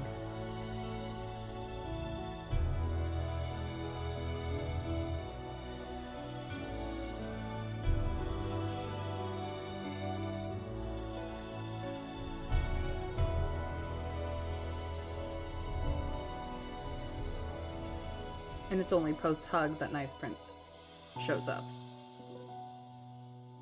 武才人平常有这样谢别人吗？ Interesting.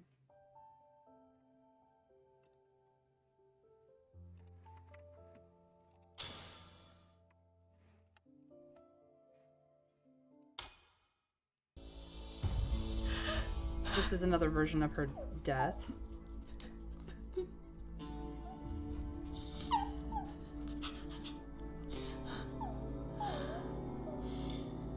愿母亲要为你报仇。 The dog was always the stand-in for her daughter.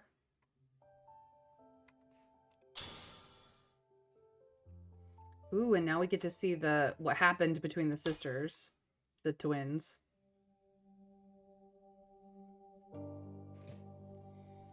还记得那一年刚入宫的时候，红鸾花开得正好。妹妹，往后这里就是我们的家了。都说宫中吃人，你可害怕？从小都是姐姐护着我，有姐姐在，我就什么都不怕。宫中有锦衣华服、巍峨殿宇，还有好多的美人。我们度过了一段很开心、很开心的时光，直到姐姐爱上陛下。 姐姐，你又一整晚未眠啊？就为了绣这么一个香囊？这是给陛下的，我来帮姐姐绣吧。自己的心意，怎可假手于人？ So 自己的心意。 the younger twin did try to 我也要 support her 亲手绣一 sister. 幅，送给姐姐。 She wasn't jealous. 结于杨氏，拜见德妃，免礼。 Consort of virtue. 姐姐将自己的真心全部掏了出来，双手递给了陛下，可陛下却弃之如敝履。Ah. 渐渐的，似乎有什么在变化着。 So it was His Majesty's rejection of her 姐姐， that 我学会煮你最爱的桂花羹 caused 了， things to 你尝。 change.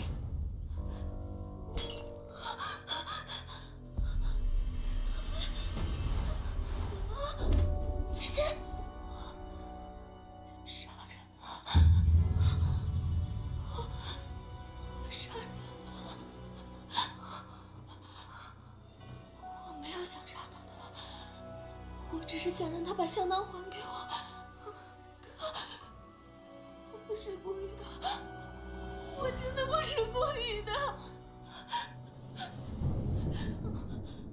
快走！你快走！你今日从未来过这儿。姐姐，不要害怕，不要害怕，一定会有办法的。我们一定能想到办法的。不会有办法。你快走，陛下不会饶恕我的，我永远都不会抛下你的，我永远都不会抛下你的。我和姐姐一起买通工人，清扫血迹，将一切可能查到的痕迹全部抹杀。当工人们找到德妃尸体时，是在北海的湖面之上。鱼已经将她的尸体看得面目全非。此事盖棺定论，却德妃失足落水而亡。 So that's what happened to the fourth of the main 4 consorts. 姐姐便病了一场。姐姐，桂花羹甜甜的，只要喝一碗，姐姐的病一定能快快好起来。真好喝，不如你帮我多准备一些吧。明日让那些忠心侍奉我们的工人们都尝尝。好呀，我明日便准备。桂花羹甜甜的，喝点暖暖身子。多谢杨婕妤。怎么会？这是我亲手熬的，怎么会这样？来人！是我在羹汤中加了鸩毒，此毒浴血封喉，他已经死了。姐姐，为什么要这么做？他的手中有我们的把柄。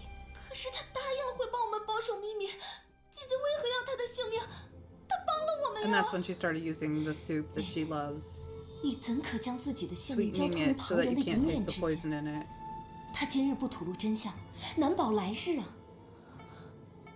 姐姐，我已经不认识你了。桂花羹是这世上最温暖的东西，不是让你用来杀无辜之人的。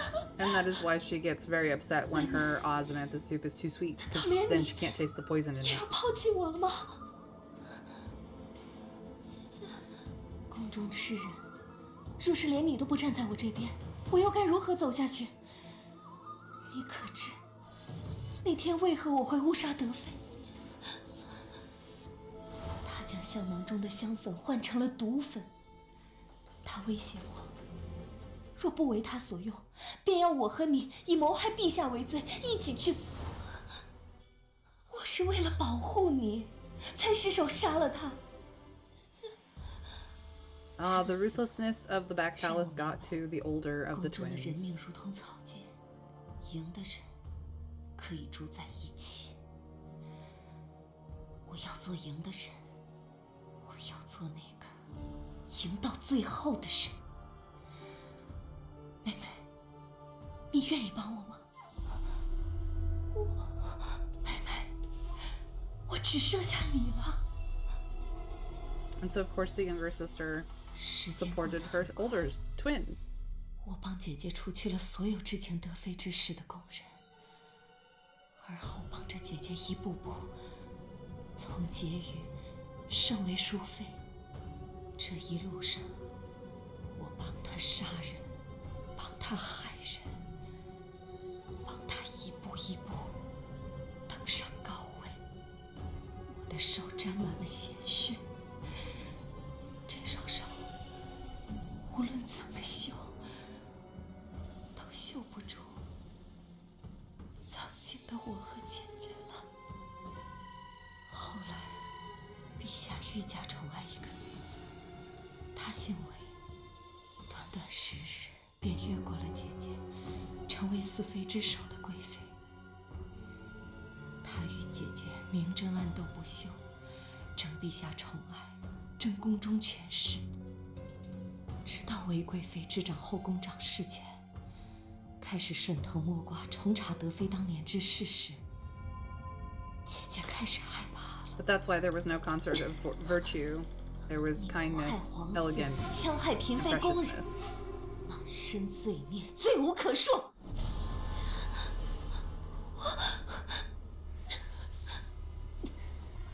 人证物证俱在，你实在让我心寒。你身上背负了太多罪孽，你不配做我杨家的女儿，更不配做我的妹妹。 And then she turned on her own twin 经 sister. 受宫中刑罚，被挥去如毛，请走终生。姐姐，为什么？姐姐，你一定有苦衷的，对不对？是谁威胁你？是谁逼你的？是不是？苦衷。宫中之人皆有苦衷，苦衷二字，到头来不过都是为了向上爬罢了。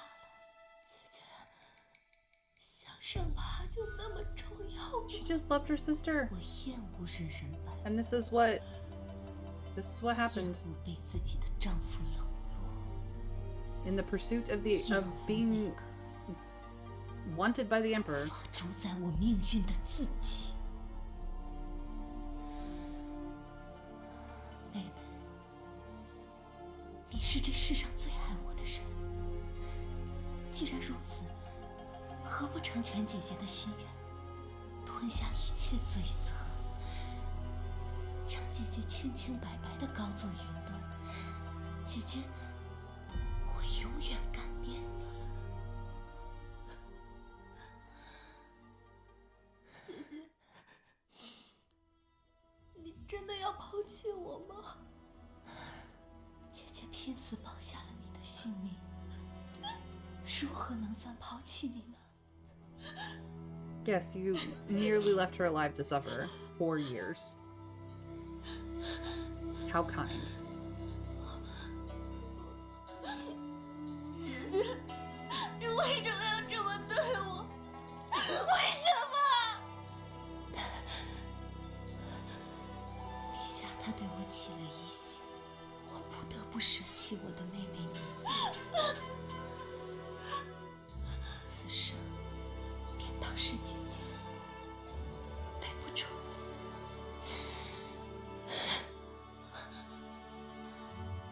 妹妹，此生我们都不会再见了。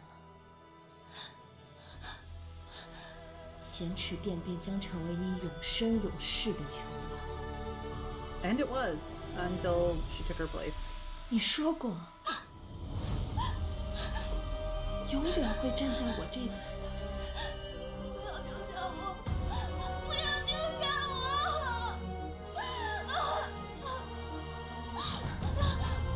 本宫的封妃盛典就要开始了，众人都在等着呢。本宫就不陪你了。姐姐不要走！姐姐不要走！姐姐！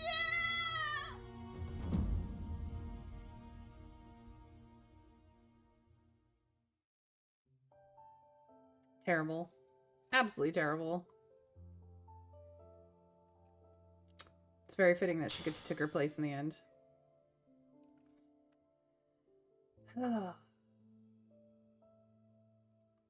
Now we get the hairpin wish from childhood friend's point of 我 view. 帮你戴上了，这是我采到最漂亮的花。思妍，你真 I 好。 think it'll probably just be the same, 你 but 真好看，元照，你可以做我最好的朋友吗？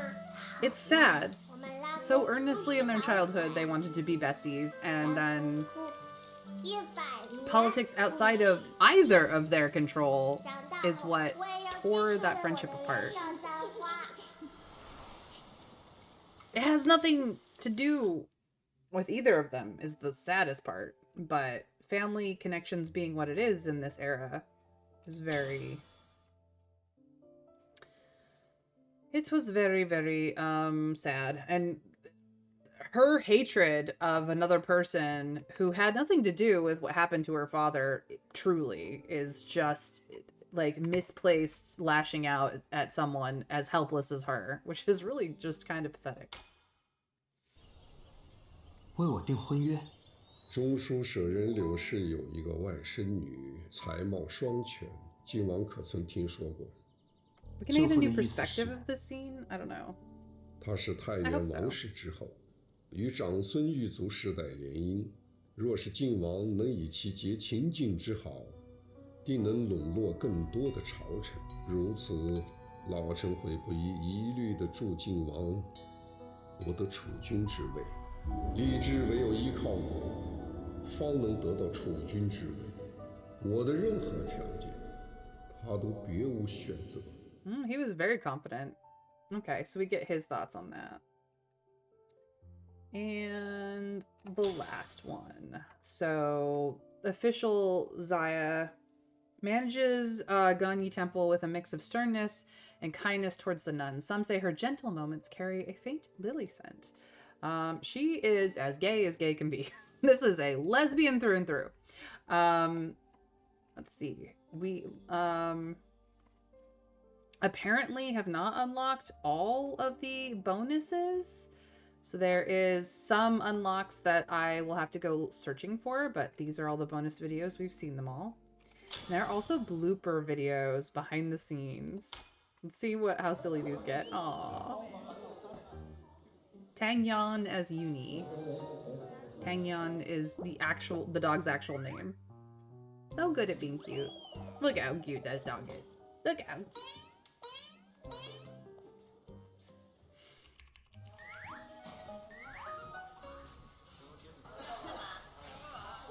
Aw, they're besties on set.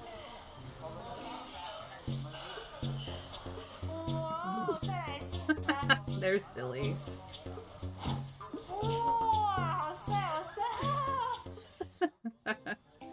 Just having fun. Aw. The actors did get along quite well behind the scenes.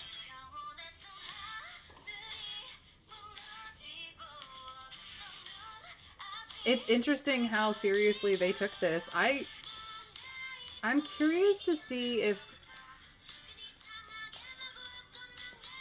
this was filmed as a TV show and then converted to a game. I'm curious. I don't know, but it's interesting.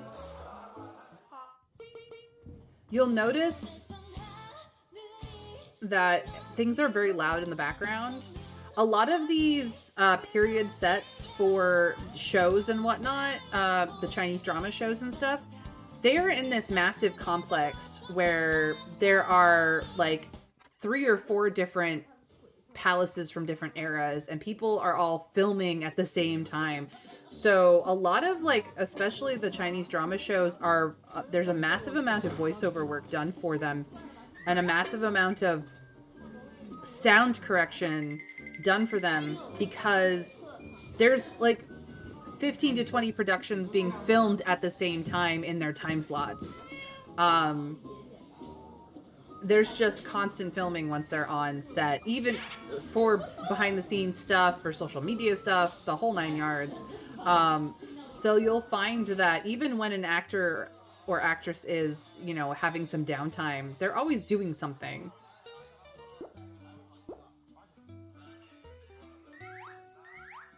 Specifically for this reason. So this is how they further their careers.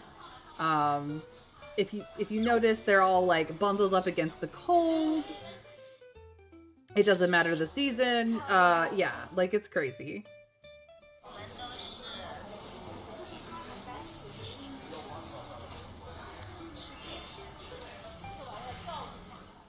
Junior brother, senior sister. That's cute.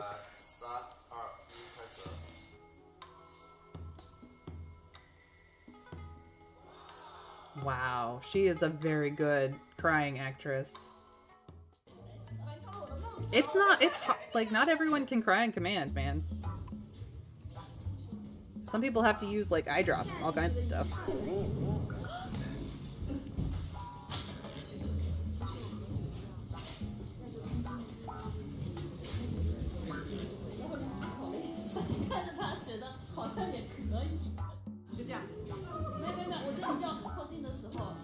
Oh,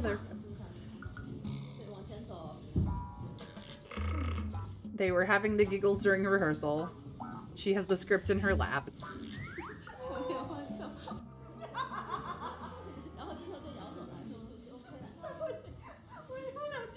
Look at how thick that book is. Holy crap.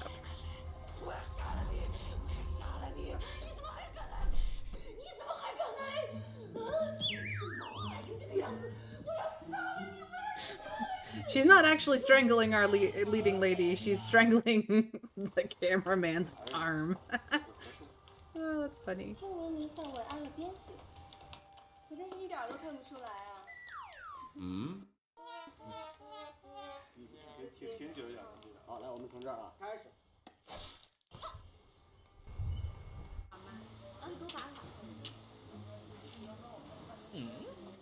Behind the scenes is fun. This is fun. 那是这两个位置，这个位置和这个位置，然后高度纵观体这样定下来，然后这3个代表3个不同的器官，这3个代表不同的3个器官，快和慢代表实证和虚证。说了一大堆无尽的步骤。我觉得还是就是他教我打架这个，我觉得很欣赏他。觉得这个人就是和所有人都不一样。对，因为别人都说我是什么恶毒的女人，只有他告诉我说，只要谁伤害了你，你要毫不犹豫的刺下去什么的。然后我为了保护他，他又说他不需要我来保护。对，其实这个点我觉得我会喜欢上的。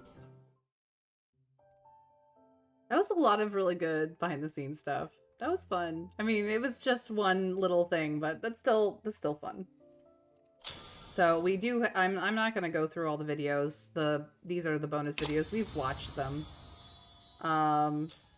So yeah, now we have finished the game for Road to Empress 1. There's definitely going to be a Road to Empress 2. But let's get back and go through some of these pathways and see how things change. So we have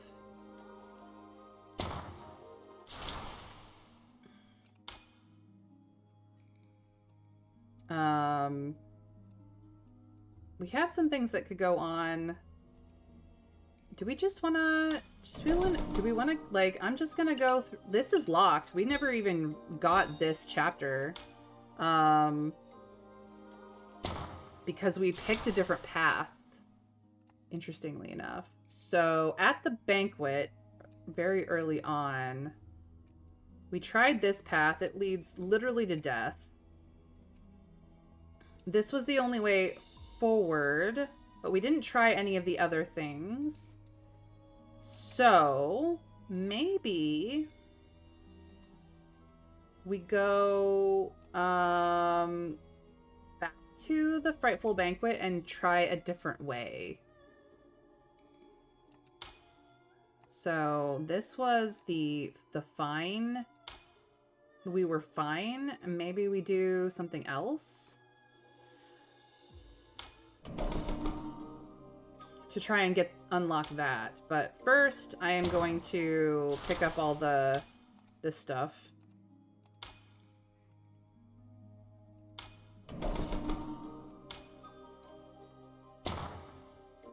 Just do some maintenance of the progress so that they stop being marked. It's definitely interesting the way this game works, and we've not like explored everything yet. There's definitely a lot of death endings. I will say that there's a lot of death endings in this game. We've found a few of the nicer endings, such as becoming a nun, becoming a farmer,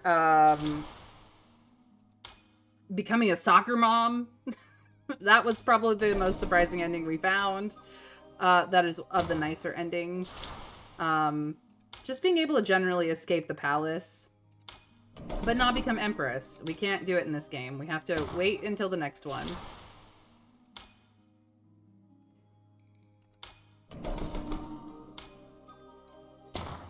So let me just grab up all this stuff, and we will go back, try and unlock that chapter that we never got into, and see what was in there. So for the most part, we got over 50% of all the endings in most of the chapters. Not all of them, but in most of them. So we've seen quite a bit. All right, so we need to go back here and try to unlock that alternate ending, which may in fact start here where we got it, but no,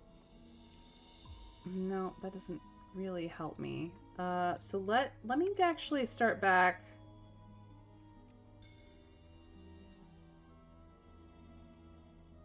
We've been to the prison dinner. That just didn't work out for us. Let's actually just start all the way back here and see how this changes things. So we could be nervous, excited, or fine. We chose fine originally. Let's be nervous this time and see how that changes things. It may change nothing, but we'll see.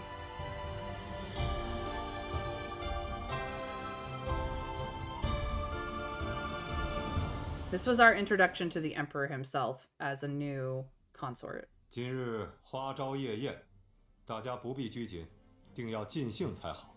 入座吧。起宴。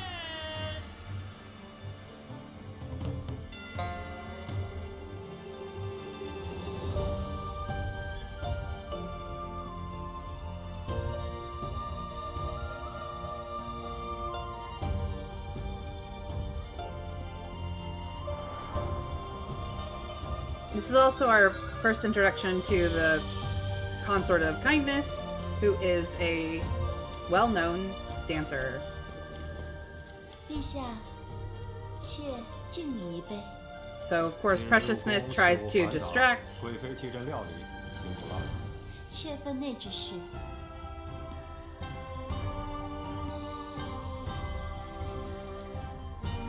And then of course elegance hasn't even arrived yet, so. "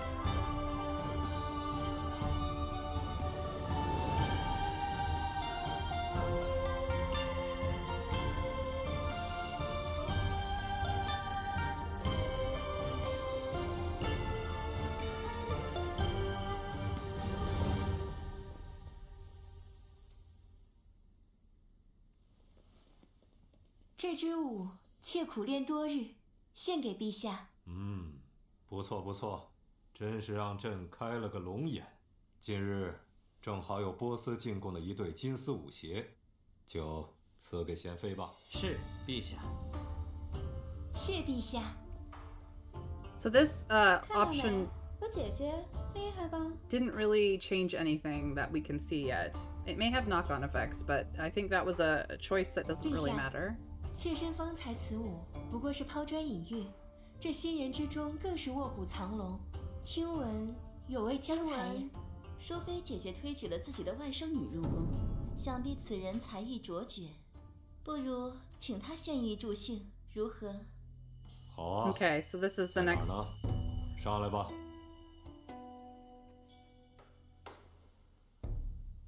We decided to do a song. 妾舞是元照，见过陛下。朕很好奇啊，你有何才艺？ All right, so this is where this changes.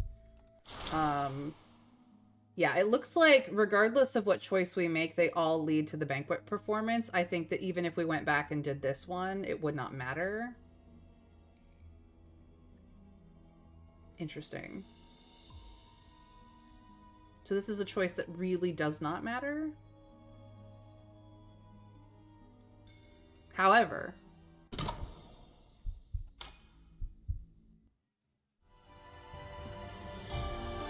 okay. Can we skip?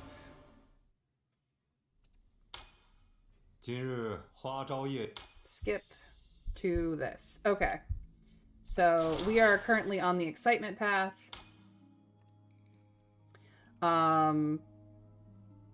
Now we can go through some of the other.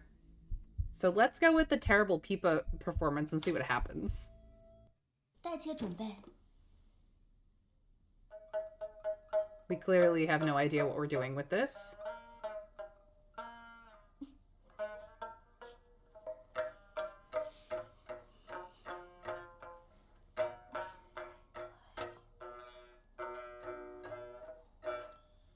罢了罢了，别弹了。装疯卖傻，御前无状，哪有半点名门闺秀的样子？这样的人，仅仅因为是淑妃姐姐的外甥女，便可轻易入宫。若不加以惩戒，何以正宫规？来人，带下去。是。陛下，妾没有装疯卖傻，妾平儿就是这样弹琴的。陛下，妾没有装疯卖傻，妾平儿里的琴音就是这样的。And you are banished from the palace. But we are alive. Our brothers, unfortunately, did not take this well. And they kill us.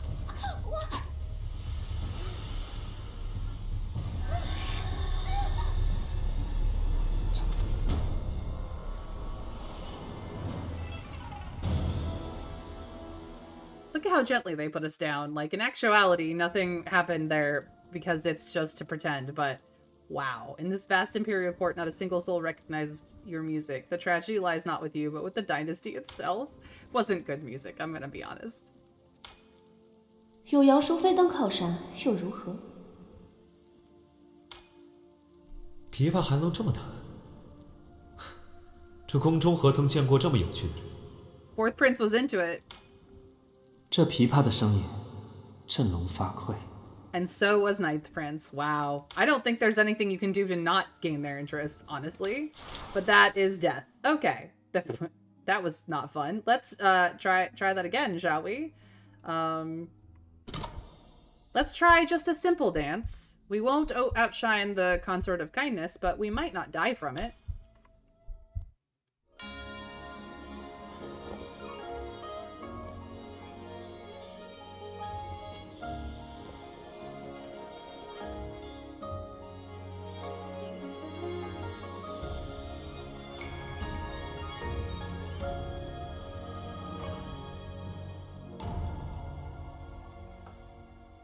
真是不错，不过我曾听闻，这批新人之中有个武艺绝伦的才人，似乎是中书侍郎江敏之女，怎么今日未曾见她？赵上公，江才人呢？启禀贤妃，江才人他……但说无妨。江才人他如今身在宁阴阁。什么？ 为何呀？启禀陛下。 And so we get 江才人以下犯上， involved in this craziness. 因而受罚。这才刚进宫呢，怎么都到那儿去了？演这么大一出，原来在这儿等着我。陛下，妾只是罚他学几日规矩，学会了自然就放出来了。陛下，不好了！禀陛下，江才人自枪了！什么？ 奴婢发现江才人的时候，他还吊在梁上，身子已经僵了。How could this happen? 还能有什么原因呢？这新入宫的才人面子薄，当着众人的面被姐姐这样训斥，可惜了。妹妹还真是喜欢将自己的推测作为实情，只可惜在陛下面前若无实证，容不得你信口雌黄。妾有证据。 And they're in her plant. 妾有证据 Helps her. 可以证明贵妃的清白。你上前来说，陛下面前你直言便可。害死江才人的凶手不是贵妃，而是这位武才人。你说你有证据？ So now we're into the argument.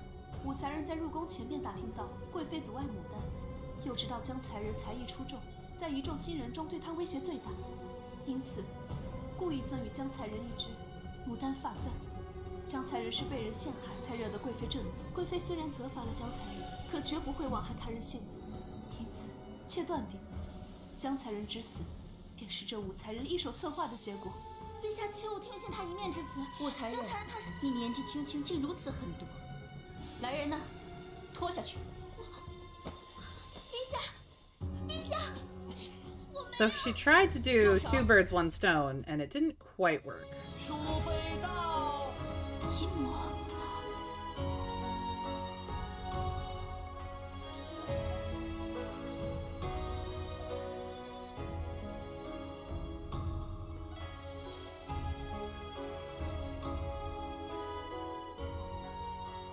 妾身来迟，望陛下莫怪。爱妃为朕祈福，舟车劳顿。 何来责怪之理啊？快赐座。谢陛下。They're in collusion together 江才人的事 against Wei. 不知贵妃连辩驳的机会都不肯给赵儿，是在担心什么吗？陛下，兼听则明，且听赵儿一言如何？那朕就给武才人这个机会。Okay, so last time we asked this. So let's find out what happens here. Since we're doing different things. 妾入宫前不知贵妃喜好，又何来阴谋一说？贵妃钟爱牡丹之事，对贵妃敬重之人皆知。武才人又怎会不知？既如此，便将武才人暂押天牢，等待事情水落石出。陛下，妾冤枉！陛下。So we end up in prison. 放饭了，武才人。So the later the food falling onto the floor from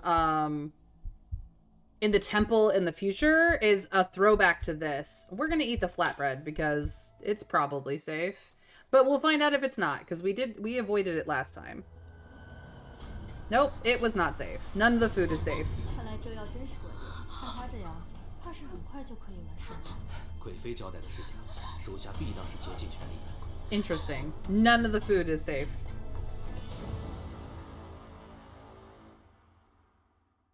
I'm curious if there's way out. As you die, it hits you. The flatbread tasted awful because it was laced with poison. No one cares. Just another disgraced consort gone.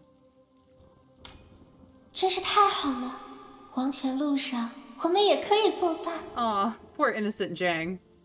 Apparently, we were ghosts to the afterlife in the end anyway. Alright. So, both of those are death. Howsomever, we've not attempted the other one here. I did not know she was so gifted. 陛下，妾入宫前并不知江才人才艺出众，何来阴谋之说？江才人名动一方，连贤妃都听过他的才名。武才人当真不知？ 既如此，便将武才人暂押天牢， So 等待事情水落石出。 either of those options get us into the prison. 放饭了，武才人。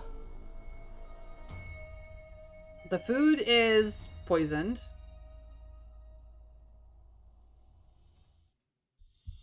We skip it. 万一有毒，我吃下去了岂不是？忍一忍吧。 The next day, more poisoned food. We skip it. 不能吃，绝对不能吃，一定要撑到真相大白。 We die of a lack of food and drink. Who said fasting can't kill? No one cares. It's so sad. 新人入宫第一日便没了俩，这批新人真不好带。 These newcomers are impossible? Oh my gosh. 武元璋，你并不是无路可走，你还有死路一条。 She's just a crazy woman. Okay, so there is no way out of the prison once you're in it. So the only way forward, literally the only way forward, is to prove yourself. So, one of which gets you back in the prison and you're dead regardless of what you do. So it is past this point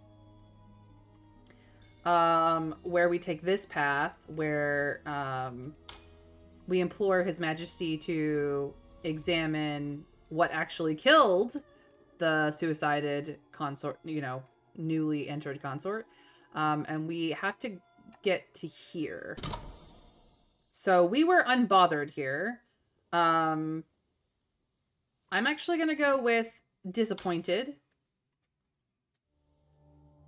and see what happens. See if that changes anything. Because we were sent for by our 这是红鸾花，世间罕见，我们主子精心栽培的。赵儿，赵儿见过姨母。好孩子，今日让你受惊吓了。谢过姨母，帮了赵儿。一家人说什么谢呀？ Okay. 快让姨母好。 We've seen this before. We've asked all these questions before. But did that actually change anything? No. Being disappointed doesn't really change anything. Alright. What happens if we are jealous? Does that change anything? I mean, we do get a different face. 这花好漂亮啊！这是红鸾花。 Yep. Okay. That leads into the same scene. It may just be whatever track we're on. Adds to a different thing. And then if we're happy for her, we get different music. Bit of a smile. Okay, we'll be happy for her. I like this one better. 这是红鸾花。 So we listened to all the thing and we've got it all figured out. Because that's the only way 这 forward 是 from 先 there. 皇后编撰的女则，陛下甚为看重。既然你已经入宫，便要好好的将其熟读。 Okay, so that gets us to the end of the chapter. Interesting.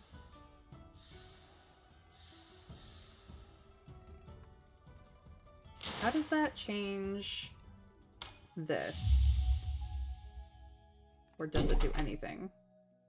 Tired of the fight and deeply sentimental?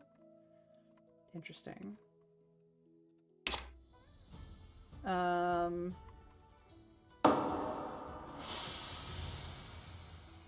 then we've seen all of those. So let me get back to... Yeah, like we've... Okay, so this just goes into chapter 3. Was there something that we didn't do in this? No, it looks like we did everything.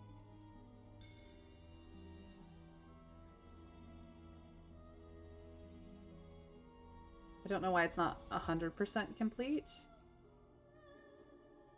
Very odd.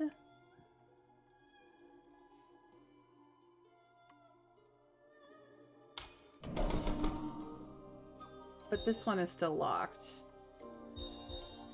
Complete the previous chapter first. We did, but it didn't get us anywhere.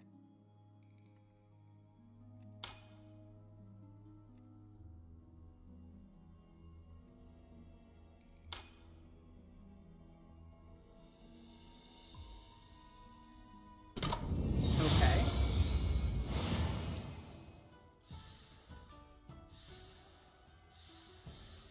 Confirm. Here's the bonus videos, next chapter. Is this the one we missed? 大哥，你的生辰快到了，敬你一杯。四弟有心了。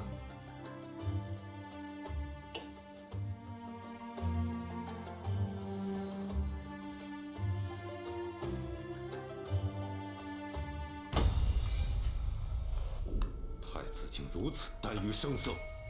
Okay.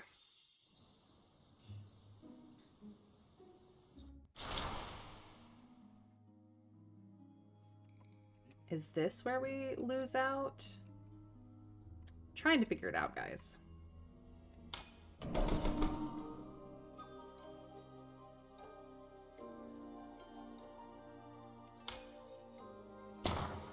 Why did we... No, that's done.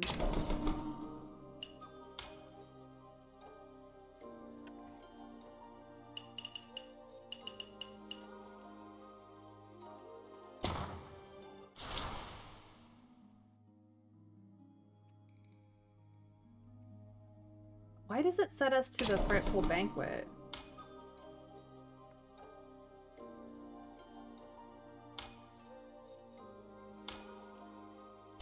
We enter here. That just... Okay. Oh, because we didn't wear that dress. Okay. So, I am going to go through this is between trying the palace and avoiding it. This is relaxing in the bath and being done.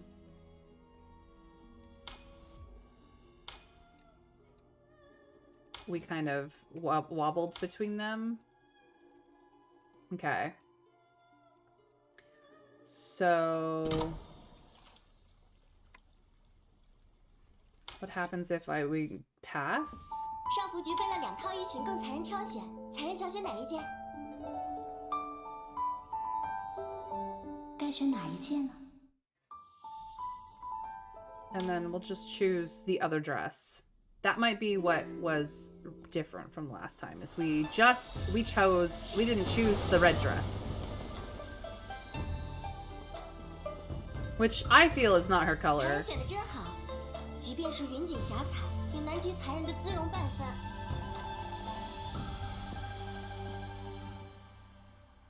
I actually think it's the cut of the dress, but we'll try this one. See what happens differently.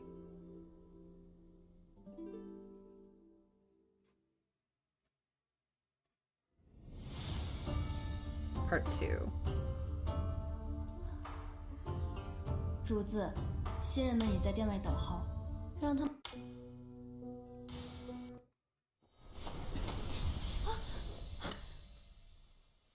放肆！怎敢冲撞魏王殿下？殿下息怒，新人不懂规矩。见过魏王殿下。胡姐姐，好端端的，你为什么要推我？自作自受，真是可惜了。乌元照，你欺人太甚。殷姐姐，算了，她姨母可是杨淑妃，我们是罪不起的。杨淑妃又如何？我姐姐可是阴贤妃。可她今日打扮得如此艳丽夺目，定能获得陛下垂怜。到时候恐怕我们的下场还不如江才人。元照，别难过，衣衫沾了尘土，拂去便是。但若眼睛蒙了尘，我们怎样解释也无用。宴会还未开始，便已这般热闹了。见过靖王殿下。早春的寒风很冷，早些进去吧。多谢靖王殿下。 I mean, the princes are going to be into her regardless of how she looks. We know that for a fact. Okay.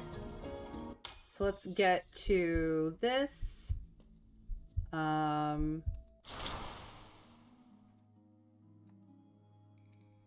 So I think this is where things change. All right. Because clearly we've not made any decisions here because we did not have this dress last time. So, let's be excited. I don't think that particular answer means anything, but we'll see what happens. We're just looking at alternate paths through this story at this point.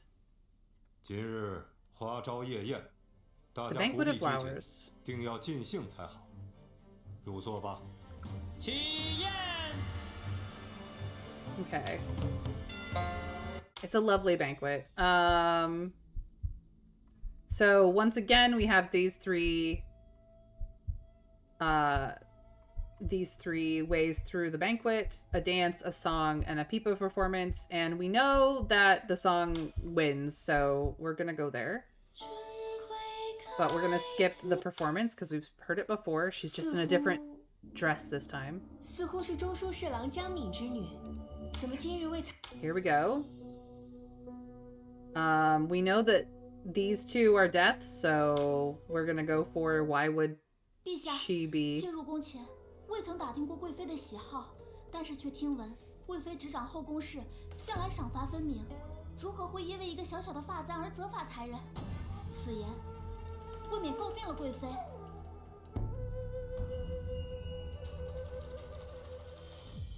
So now we question why there was a punishment at all.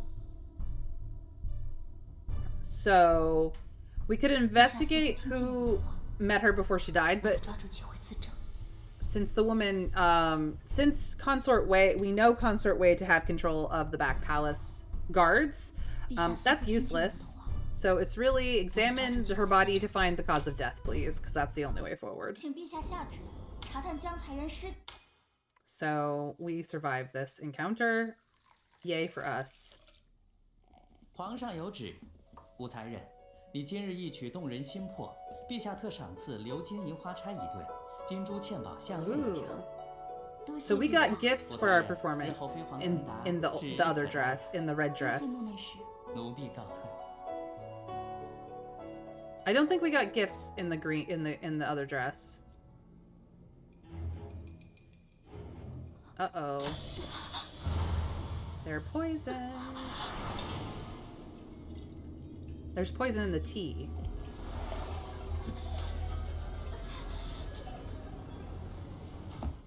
And we died. Your dazzling red dress and captivating voice made you the star of the night, and that brilliance stirred jealousy in others, sealing your tragic fate. 怎么我刚走就……吴才人，可不是老奴下的毒。昭儿，是谁害了你？姨母一定为你报仇。 You'll use it as an excuse to raise your station, lady. We both know that. Okay, so the red dress is a lot of death, regardless of what you do.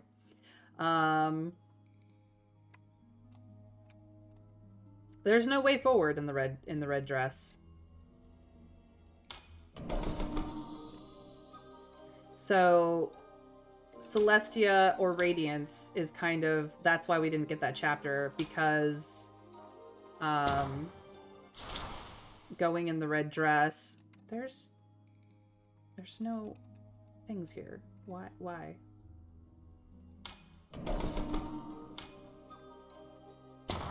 Somehow this is lying to me? Oh, there it is. This probably will solve the problem. Yep, that solved the problem. Yeah, so the only way forward is through the green dress, not the red dress, because the red dress is death. Okay, that's why there's two things here. Interesting. Is there anything else in here that I would like to check on? I mean, we can go through every single ending of the game if we want to. This is chapter 1. And the only way to get 100% completion is to check every single ending state that there is. But maybe I will leave that up to you guys. This game has been really a lot of fun. I'm gonna be honest. It's been a lot of fun. So we picked up some feats just by chasing down endings. The Peepa disaster. So this is 63% done. To get all of the feats, you need to have found specific made specific choices and found specific endings. But it is a lot of fun. I don't have any mail. The shop really doesn't have much to do. I don't know like or dislike. So if we like her, we can send flowers. I see. We will send flowers. Exchange? No?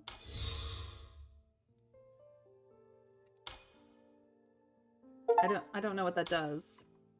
Vote on the leaderboard for the first time. Oh, I see. And I actually like Ninth Prince more as well, so we'll send him some flowers too. Here you go.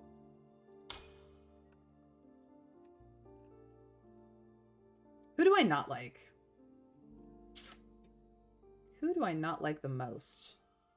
I think I don't like you the most.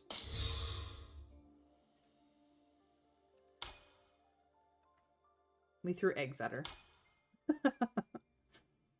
Alright, so that's what the leaderboards are about.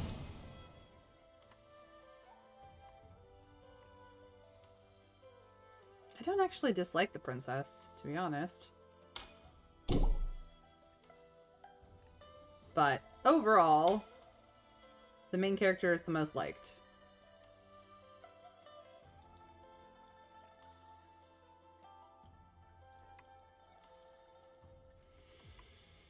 And the person who is most disliked is the best friend, the childhood friend, betrayer girl. I actually, like, I understand why but also I feel like this woman needs to be much higher on this dislike board because she is arguably a terrible person. I'm gonna throw more eggs at her.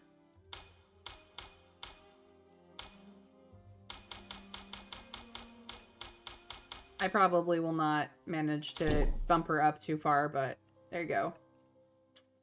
Still 15th, but I just don't like her. She's unrepentantly terrible as a person.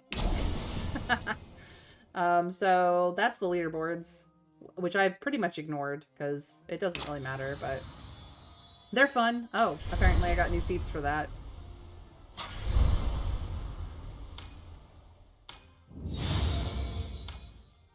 $76. Fun times. But yeah, this has been Road to Empress. It's been a lot of fun. I've enjoyed it immensely, and I can't wait for Road to Empress 2 to come out to continue the story. So I hope that you guys have enjoyed it with me. Since I still have time for the rest of my stream, I'm going to switch games and probably just enjoy some Balatro, to be quite frank.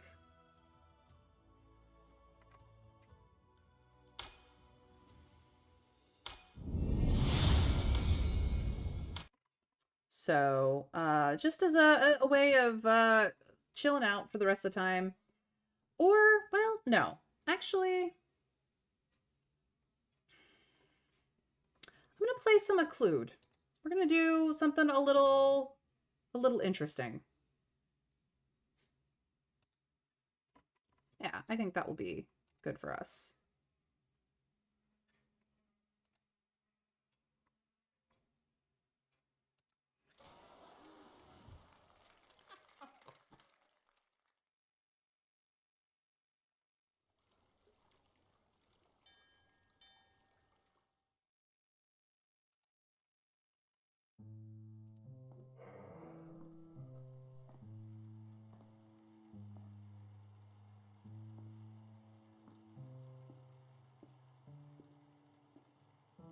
Occlude is a solitaire-like game that has a lot of mystery. I've played it a little bit, as you can see, but I might restart it just for you guys. Occlude is made by Tributary Games and Pantaloon, published by Pantaloon, and it caught my eye. So I am going to do some stuff. Let us clear our save and start from the very beginning. This is what you get at the very beginning. So let us start Occlude and see how this goes. We must select a ritual, and we can do the classic mode, which is a little bit harder, or we can do the story mode, of which I would prefer because I like story modes. We start with the Magician. All other tarot cards are locked.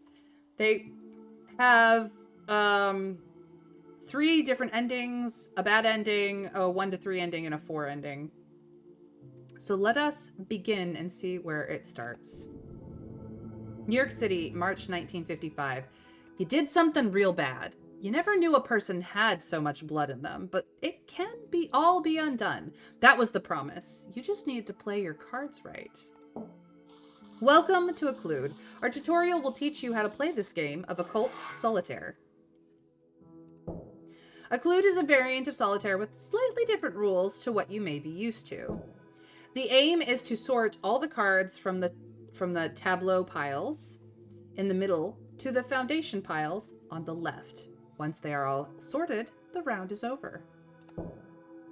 Cards move one at a time from the top of the tableaus. They stack on cards of the same suit and a rank 1 higher or 1 lower. So, for example, a 9 could be stacked on top of a 10 or on top of an 8. Move the 9 of hearts to the 10 of hearts, like so. The more cards are grouped by suits, the closer you are to winning. Now, move the 8 of hearts onto the 9 of hearts. Unlike other solitaire games, our foundation piles start at both ends, from ace up and king down. They meet in the middle on the last card.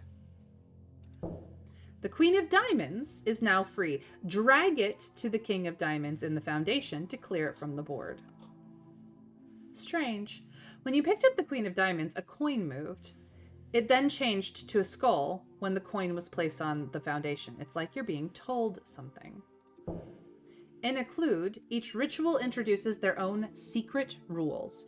You'll have to experiment to figure each out. Let's move on for now. Any card can also move into an empty space. In story mode, you start with 2 special slots available. The Purgatory slot.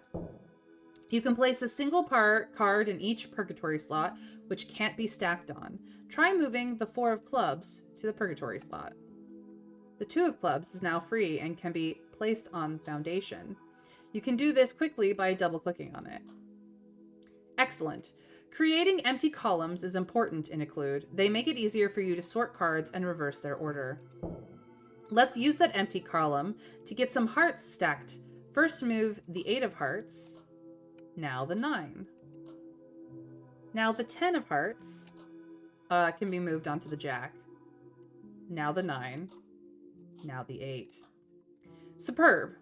If you ever wanted to go back, hit the undo button. If you're in a position where that's all you can do, it will animate with a shine. Here in story mode, you can undo any move you like. However, in classic mode, you won't be able to undo placing a card on the foundation. Sometimes you might want to start over rather than undo. That's what the New Deal button is for, which also animates if it is your only option. All our deals are difficult, but solvable. That being said, using New Deal is encouraged. It's not a fail state. Occlude is all about fresh starts, after all. Now that it's free, let's place the 6 of Spades on the empty tableau and watch the coins carefully as you do so. That's odd. We probably don't want to place that by accident. Marking a card will help you keep track of it. Mark the 6 of Spades by right-clicking on it. Every deal you play has a different final cards they want, and each ritual has different secret rules to hint at what they are. Figure out each ritual's different secret rules and earn coins. Unlock new rituals and discover secret lore with archive objects. Using New Deal or Undo doesn't lose you coins. Each ritual has different endings depending on the coins you earn. These are the same for both modes. If you fancy a tougher challenge, try Classic mode later on. Thanks for playing the Occlude tutorial. Remember, don't be afraid to use New Deal and be patient. You will crack the secrets of Occlude, and you may regret doing so. So this is where we stand. However, the coins did not move in the tutorial, so it's a little confusing at the beginning. Howsoever, we can start by attempting to finish this run. Okay, that seemed to go fine. Where is the 3 of Hearts? I need to find it. It's up here. Okay. So we can move this here.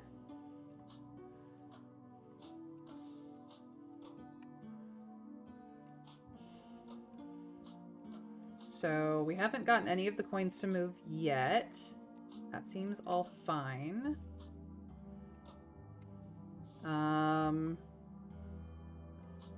10, 9. Okay, so the 9 made it move, so we want to mark that. 8. The 5 made it move. We do not want to put the 5 down yet. Good to know. I'm gonna throw this up here. That seemed fine. And now that I have all of the hearts off the board, if I put this here, we get a star and not a skull. So that was the correct last card to clear. So that is the hidden rule that we need to figure out for the magician, is that we need to figure out which card is the last card that needs to go in the pile, like that. And we have this, it says the 6 of Spades. It also says the 9. Well, the tutorial said 6 of Spades, but I don't actually think it is. Because when I move it, it doesn't do anything. Where is the 2 of Spades? Here. So it's actually the 7 of Spades. Okay. That is good to know. So we can build up on either side so long as the 7 of spades is the last one down, not the 6, as it supposedly means. It's the 7. Actually, I want to do these. Actually, I don't want to do that at all. I want to do this.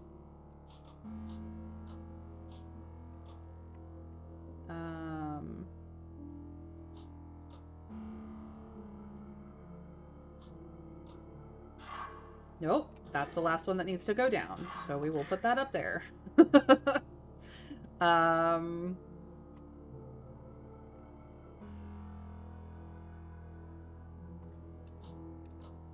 6, 5, let's see, 4.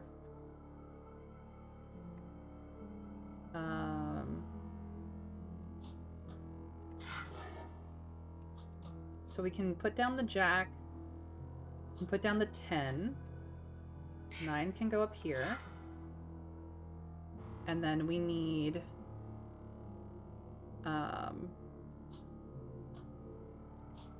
do this. 5, 6, 7, 8, and then 2 coins. Cool.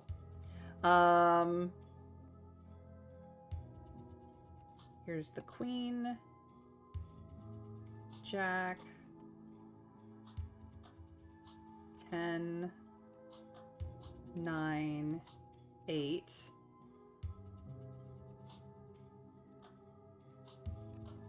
So we kind of know what we need to do here as well.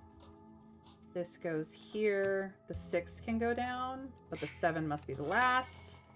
And then for this, the 6 and the 7 must go down, and then the 8 must be the last. And that's how we got all 4 coins for the final cards. We earned all 4 coins, which will give us a different ending. Success. It all unfolds exactly as you were told. The coins move on their own. You're tapping into something here. Maybe this is real after all. It's really hammering down by the time you're finished. You step out and you see it, just as the guy said. A space in the air where the rain doesn't fall. The door. He told you to step sharp, because doors open 2 ways. You don't hesitate. You do anything to wash your hands clean. On the other side, the sun is shining in a world where you never killed her. The door is gone, if it was ever there. There's going to be an adjustment period, but you're pretty sure you've left your old mistakes behind. So we have earned a new ritual, and we have found the magician's hand. Note to self, magician works as an escape focus. Classified file P2/5, interviewed transcript. The circulation of this document shall be limited to those persons who are authorized to have this information in the performance of their duties only. Distribution, magician level only. Classification transcript, date 6/17/1956. Document ID redacted. Interviewer redacted, head of the North American division. Subject, agent redacted, Clark, obscurant, New York subdivision. Clark. The interior was difficult to process at first. The apartment appeared to be inhabited by approximately a dozen wooden mannequins. They were arranged in various domestic scenes, cooking in the kitchen, reading newspapers in armchairs, watching the television set. Ever the prankster. Question redacted. No, sir. Each wore different clothing. From items from Mallet's own wardrobe. Question redacted.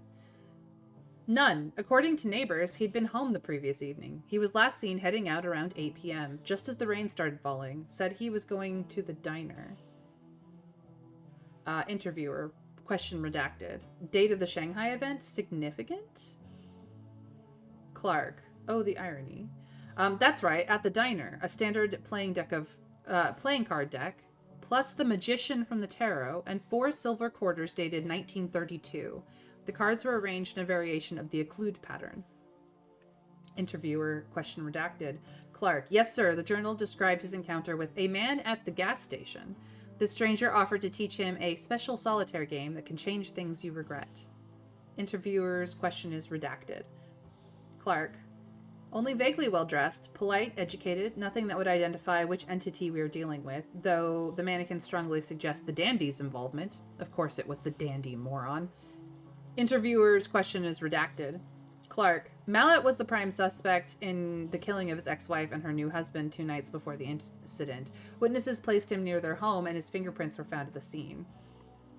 The contestant. Interviewer's question is redacted. Yes, sir. After I returned to my vehicle to file the preliminary report, the radio activated itself. Strange, discordant piano music blasted out. Every time I tried to turn it off, the volume increased. This continued for approximately 10 minutes before I broke the radio with my surface weapon. Question redacted. First appearance since the Napoleonic Wars? No, sir. I agree. This could be a new thing. Last question redacted. Older than you think. The questioner answers based on the card you hold.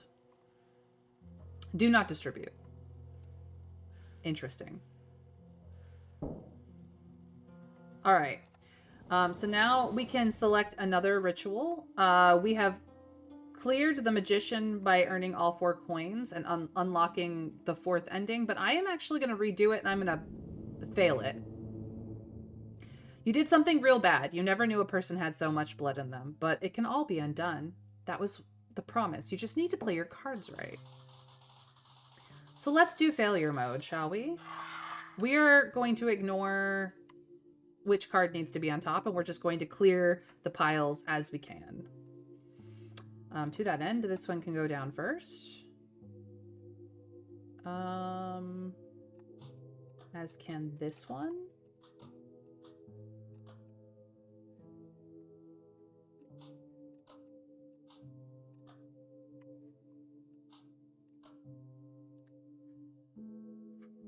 We do need 2s and queens. I suppose we could clear this real quick. 3 is supposed to be the last one. I'm going to mark it just so that we get into the habit of that, but we don't actually care about that. There's a queen here.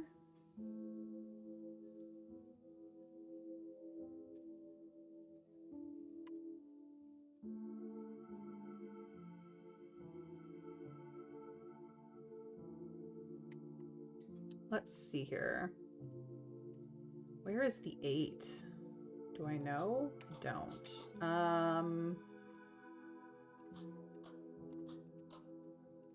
Queen, Jack, 10, 9. This is the last, should be the last card, but it is now a death because we did not do it in the order it needed to be, and therefore that was bad. Where is the spade? 2 of spades. Here, trapped. And the 8 of diamonds is there. We can move this here. Get this out.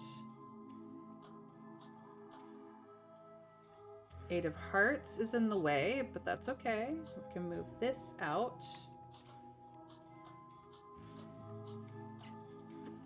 That opens up some space. 7, 2, 3, another death. 4, double 4s. That's also another death. We should have marked that card. Actually, boop.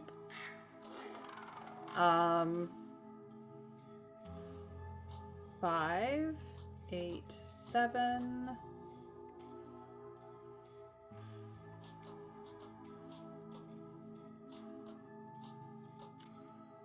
Let's see here. 3, 4. The 5 can go down. For these 2, the 9 can go down. Okay, that is the other one. Queen, Jack. Queen. 10.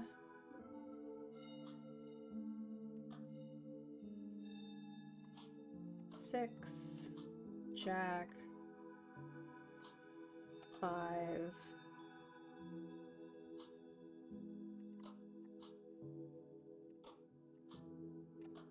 go. 6, 7, 8, 9, and then we have gotten ourselves immediately ruined. These were the final to complete. We earned no coins. Blue and red flashing lights through the rain-soaked window. It didn't work. You should have known it wouldn't work. Whole idea was stupid. Time for one last swig of stale coffee before the cuffs snap around your wrists. So that's what happens when we fail.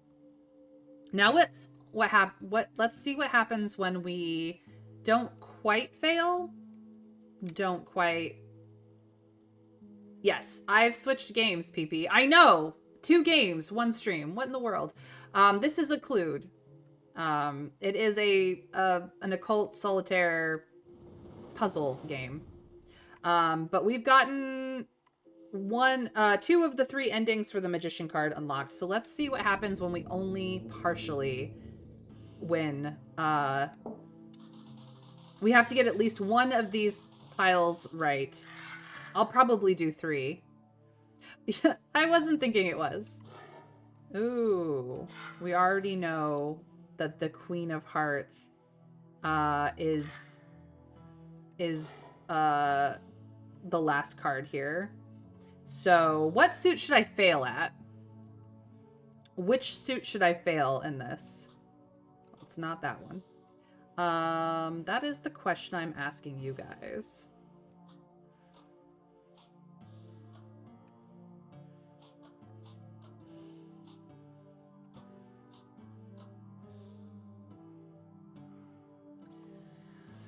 The 5 is stuck.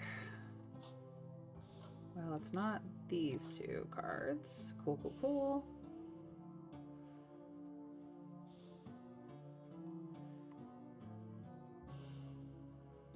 I didn't take it as a criticism. I'm just curious what...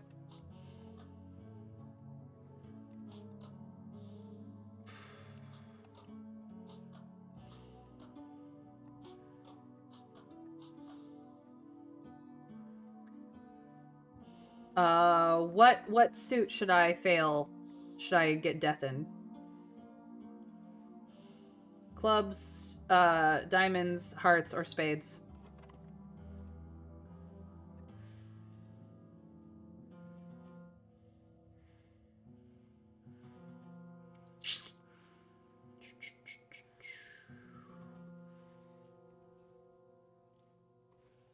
Where's the 8? The 8 is blocked. I can move this one here. Where's the 9? 9 is blocked. The 3 doesn't get me anywhere unless I have a 2. That 2 is buried. Those 2s are buried. Oh my gosh. Rude. Rude.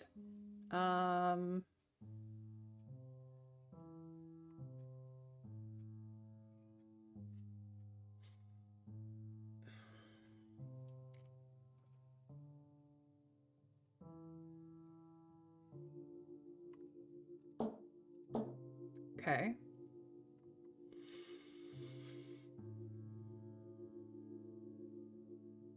How do we get out of this purgatory? That's what I want to know. This does not help me any.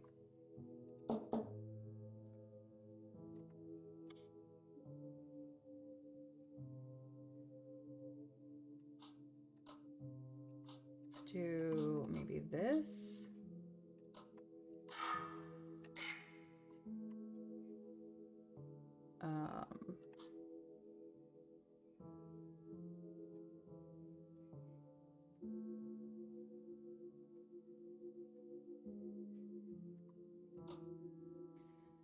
Eight.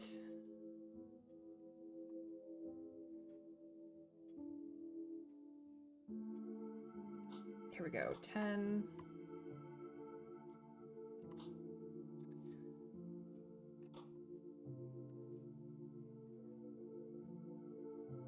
That did not help. I mean, I can still put the 10 there, I suppose. I need the 9, which is buried.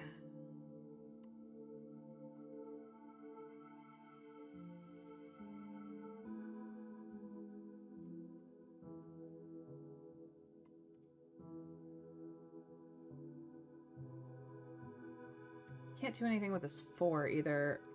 If I had these 2 slots open, maybe.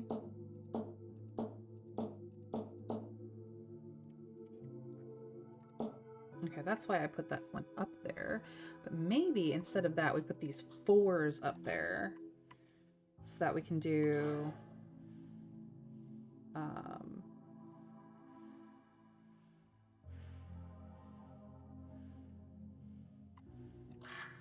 Queen. Move this over here.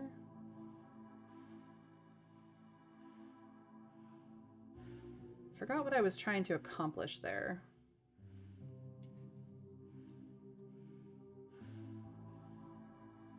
I can't just like move them all over is the problem. I could fail the queen, the hearts right now, which then I would have to be much more careful about anything else. Anything and everything else. That might be the way to go, unfortunately.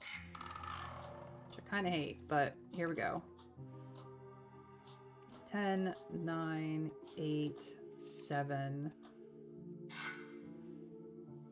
Okay, so that has to be the last card.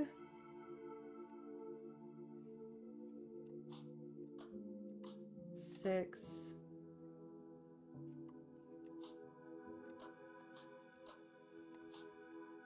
2. 5, 4.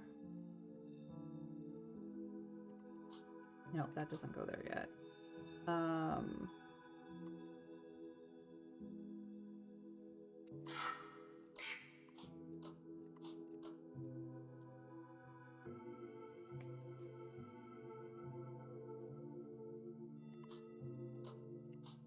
Get these out of the way.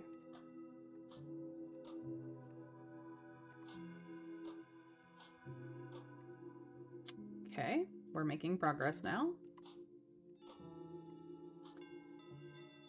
4, 5, 6, 7, 8. Queen. That has to be the last card. 9, 10, Jack. So that one is safe.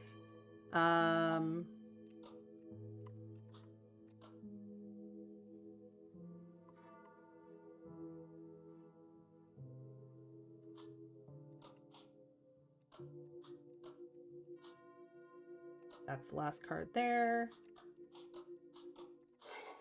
Ooh. That has to be the last card. 9, 8, 7, 6.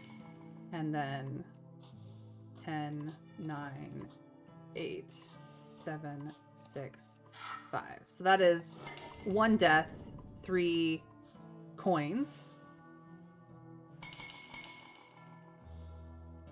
This is the other ending. It works. The coins moved on their own, but something's wrong. There should be a door. The guy at the gas station said any old pack of cards would do. Maybe you didn't get the rules right? Gotta get out of here. You hurry out in the rain, turning up your hood. Behind the diner, there's a sodden little hobo with a rat face rooting through the garbage. That's the last living thing you'll ever see. Unmoving shapes loom out of the downpour. Wooden mannequins in raincoats, faces blank and polished. You break into a run. No matter how far you go, how long you wait, that's all there is. Puppets in everyday clothes. Walking puppet dogs. Reading newspapers with pictures of puppets on the front page. A sea of empty faces. A motionless world. Reaching up to your face, your fingers brush against smooth wood, and you fall still. So if you only partially fail the ritual, bad things happen anyway. So that is the Magician. We have now unlocked all of the endings for the Magician. And we have 2 different rituals to learn the rules for. So let us find out what El Paraguas means. The card. Let us start this one. We are going to find out how to bomb it first and try to go through then. Cambridge, November 1887. It wasn't what you did, it's what you didn't do. You didn't push him. He fell. You just watched the bubbles. It felt like your problems were slipping under with him. Now you realize he was all you had. Before he died, he was always talking about it. The coins, the cards. Time to try it out.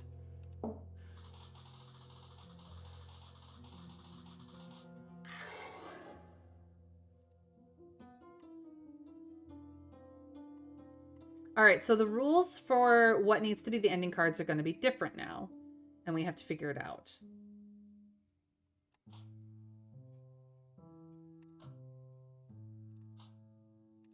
Okay, nothing moved there.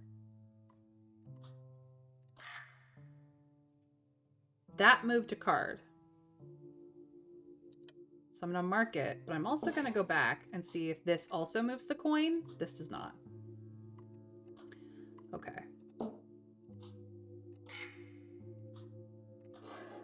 That moved it back. Not entirely sure why. That moved to nothing at all. If I move this here. Interesting. Interesting.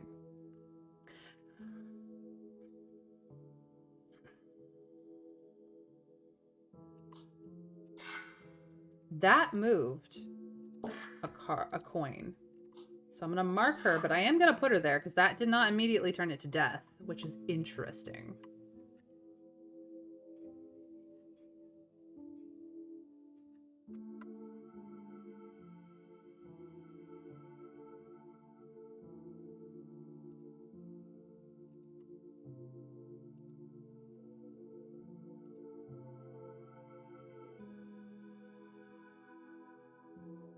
Okay. Let's put this here.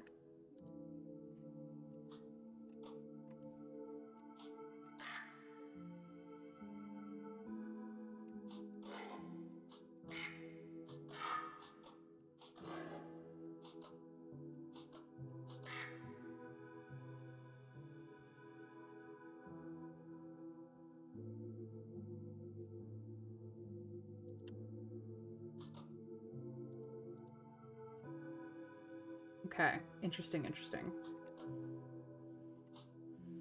That didn't do anything. That didn't do anything.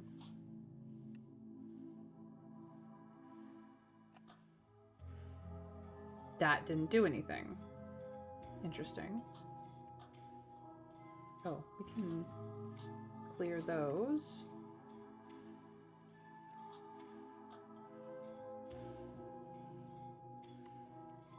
Not entirely sure what the hidden rule is yet, but it's interesting.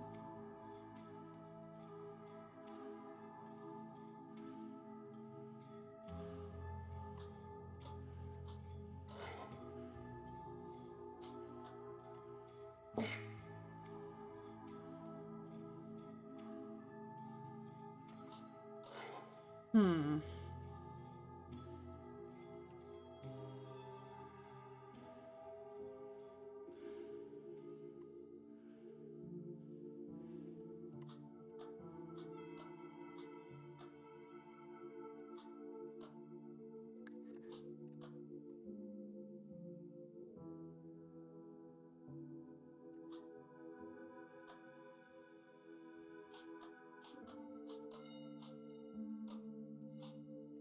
Okay.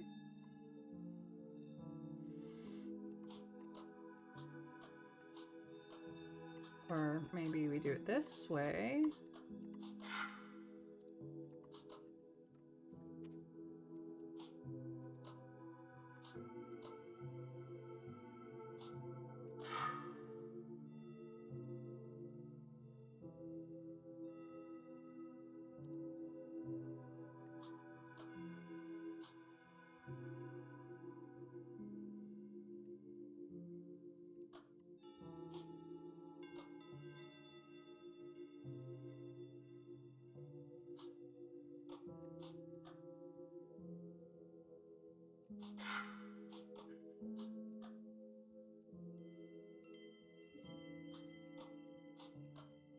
Okay.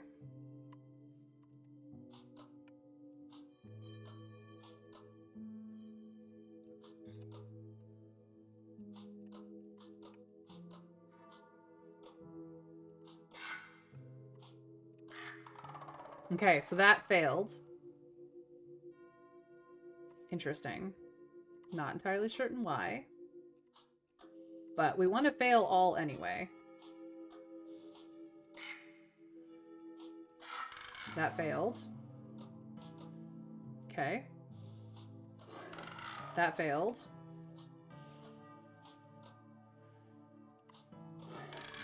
That failed. Okay, so we have done all the failure. All the failure has happened. Next round, we're gonna have to figure out how to not fail the whole thing. So those needed to be the final cards. We gained no coins. And because of the failure, of course you got it wrong. You were never good at these games of his. He spoke about it with such confidence. He told you, promised you, but he's dead. When he promised he wouldn't be, and those weren't the only promises he broke. How often can you forgive a man? You swept the cards aside. You're done with games. Okay, well that did not go well. Which I did kind of on purpose.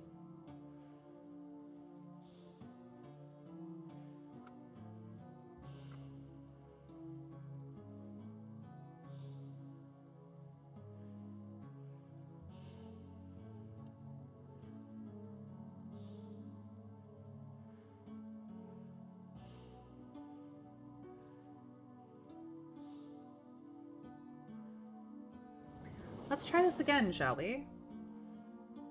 So we got the bad ending. What happens if we get only the sort of good ending? See if we can figure out what the we already have 2 coins on the board, and we don't know from what. Okay.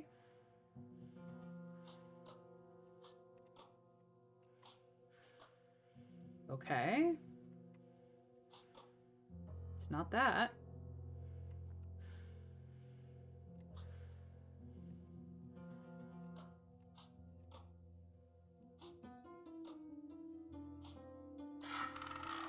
That was death. Okay. That one has to go down last. Good to know.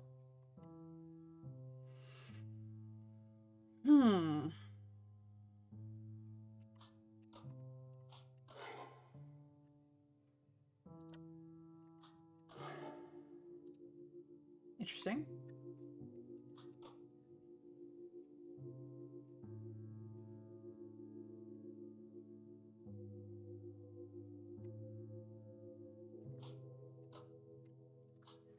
Six, 5, 4. It's a 2.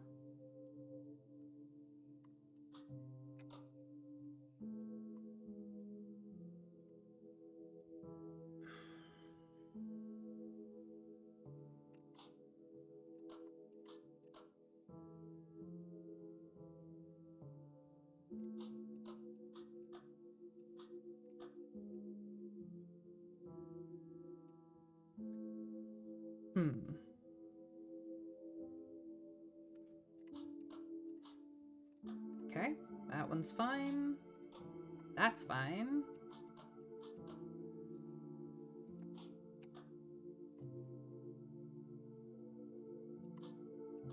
That's fine. Still fine. Okay, we're making progress. The music is ramping up a little bit. Kind of scary. Where is the 2? Buried. I see.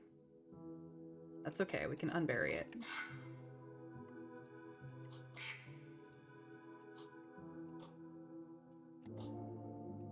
Four.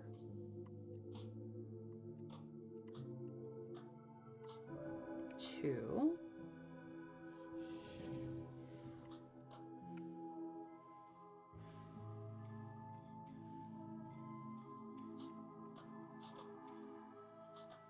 Oh, wait.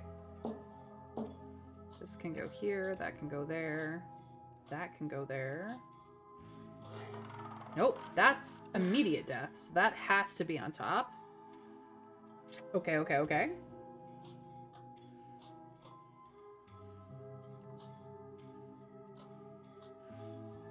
Seven.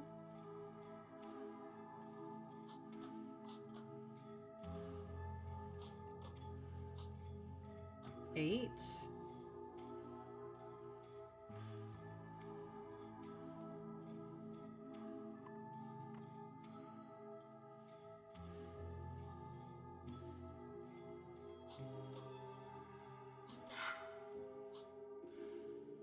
9,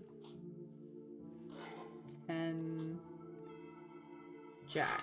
Okay, so that was correct. We don't have to get all of these correct, but my suspicions are correct currently.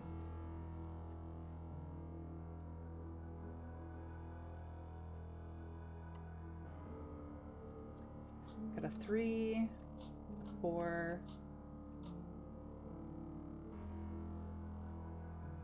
9, 8, 7. No, the 7 is the important one.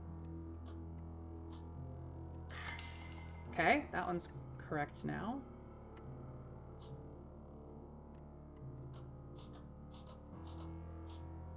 Ten, 9, 8, 7, 6. Okay, and then we just need to screw up this one.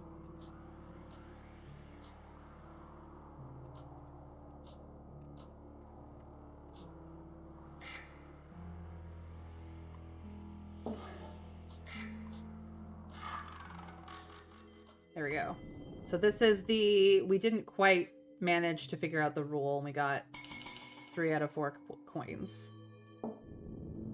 The storm shakes the window panes. You arrange the cards on your vanity precisely as Edmund described. His notes are scattered around you, filled with equations and spidery marginalia. The coins move as you play, but not all the coins. Apparently, that's important. For a moment, you see a woman standing behind you in the mirror, her hands covering half her face. She looks sad. Before you can scream, she's gone. Better for your peace of mind if this never happened. You pack away everything into an old steamer trunk, the notes, the cards, even the photographs. Then you drop it into the river. Let his memories drown with him. But the rules live on. A burning knowledge in your head. An infection. Sooner or later, you'll speak them into reality and doom the world. Well, that was wild.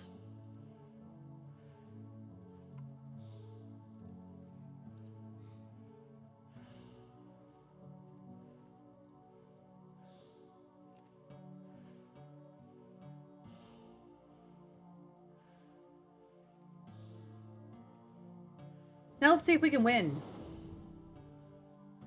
to get all the endings.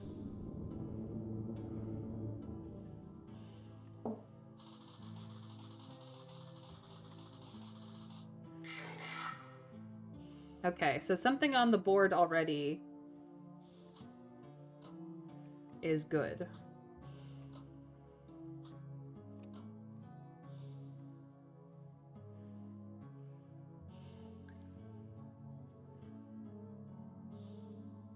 If we go here with this.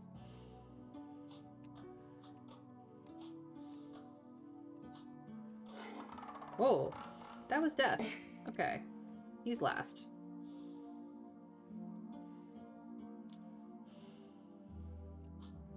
Where is the 9? 9 is buried. Okay. We have this, the 2. That seemed okay. 5, 4, 3.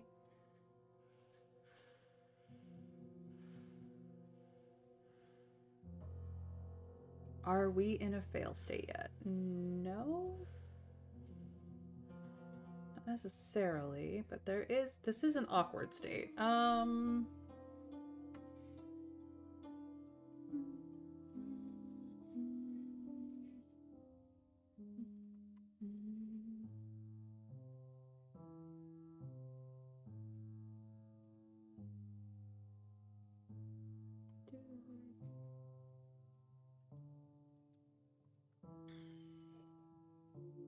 This 5 is terrible for me. This 5 of clubs. 5 of hearts, too, to be quite frank. Don't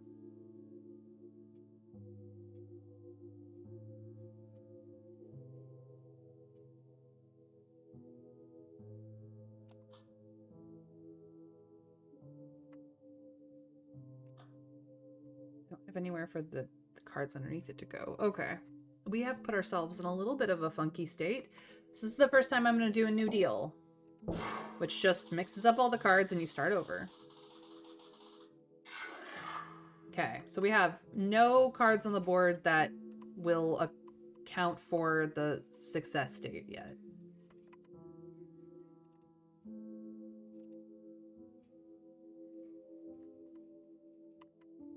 Thank you, PP. It's they encourage you to do new deals just for reasons. Okay, I have a lot of queens available and to clear. We'll see if any of them get me killed. Nope. That one moved it though. So I may have to leave her around. Okay, from here, where do we need to go? We've got 2s buried over here, so that might be... Is this a death? Yep, that's a death. So spades are going to be a pain in the ass.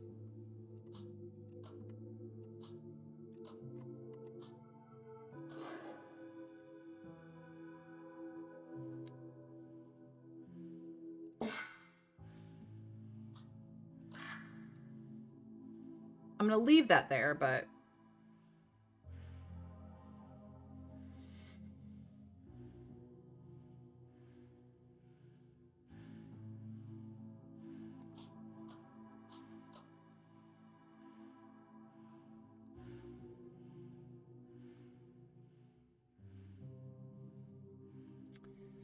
That puts me in an awkward place. I don't have anywhere to put this 6 or this 2. Except to put it here, which is immediate death. Okay. Wow, tricky board. Where do I need to go from here? What can I move? What can I move?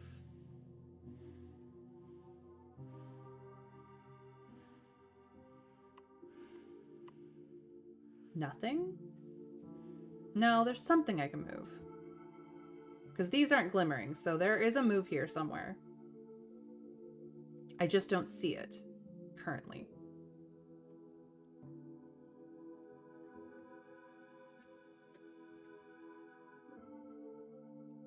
I really don't see it. Okay. I'll undo these.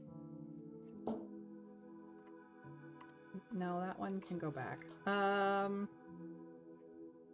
Awkward 2s. I don't like it. I don't like it at all. It's always easier if it's numbers in the middle of the decks. It's always easier. I think I just need a new deal because my brain is not figuring that one out. It's fine. It's encouraged. So we start from the beginning again. The queen. That's fine. 8, 7.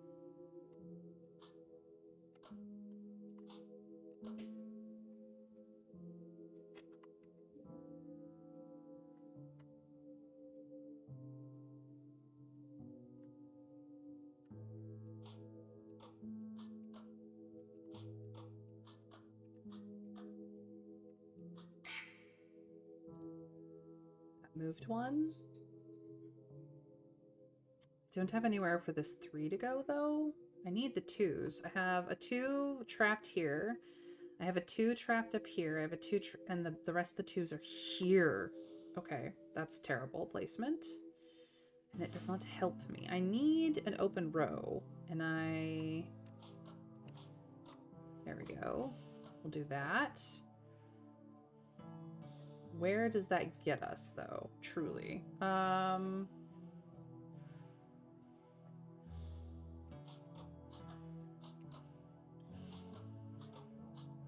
That helped, maybe? The 10 is buried. Dang. And the 10 of clubs is buried over here. I've been summoned by my brat. They want cuddles as they missed me yesterday. Well, go cuddle them, PB. Thank you for sticking around. I hope you have enjoyed yourself. I'm just trying to play a game, you know?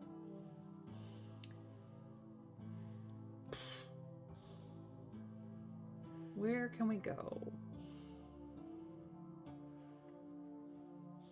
What is more valuable to move?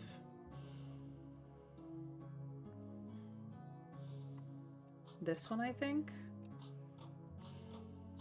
Yeah.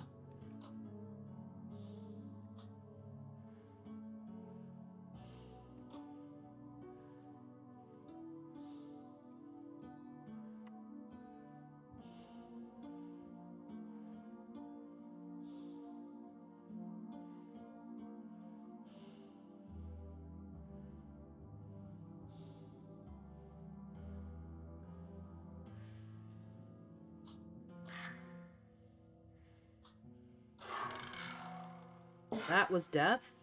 So... Okay. Awkward.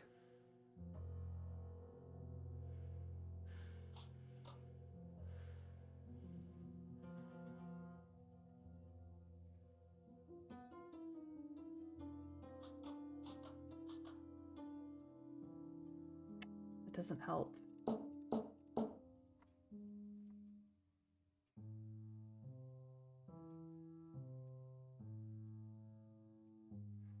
Is there somewhere for this 6 to go? No, because the 7 is buried.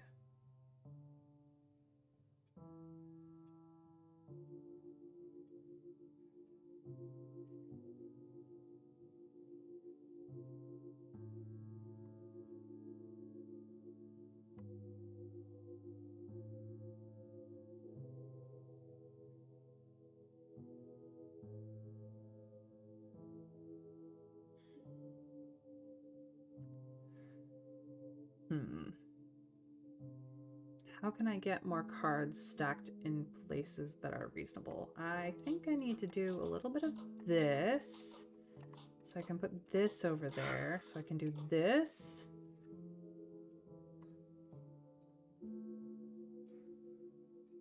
I almost have that queen unburied.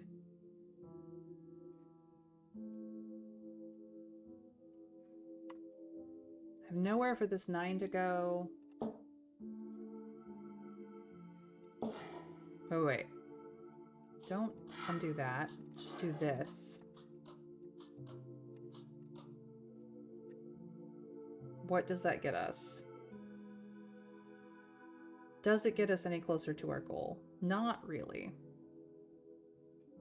Does unburying the 6 help us in any way? Not really. Maybe, actually.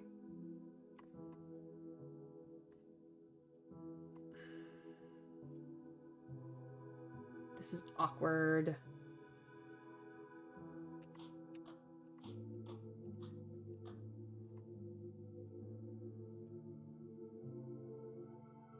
I need...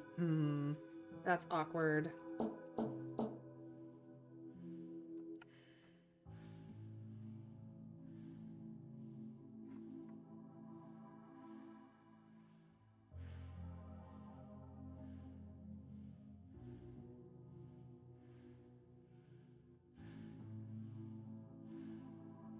Putting that down is dead. Is unfortunate. I need to unbury something that I can start putting cards off.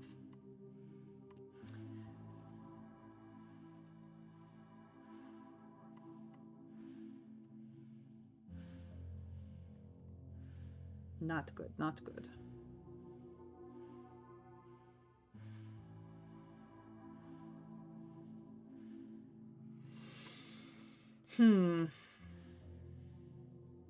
How did I finish this last time with partial success, but now I'm like gate locked behind bad moves?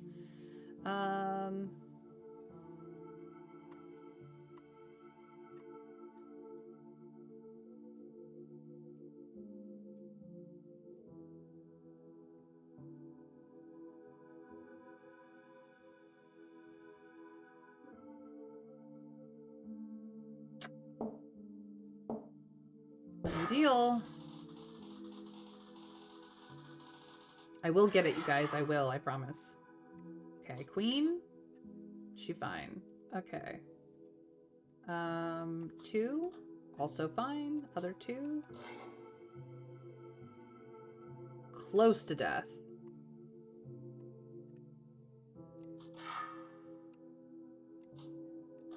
3 did not kill it. Okay.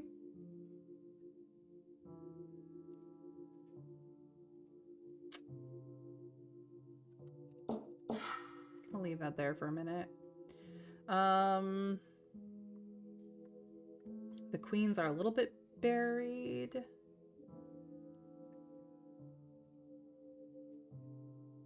What about the twos? I can get this two out immediately. Okay.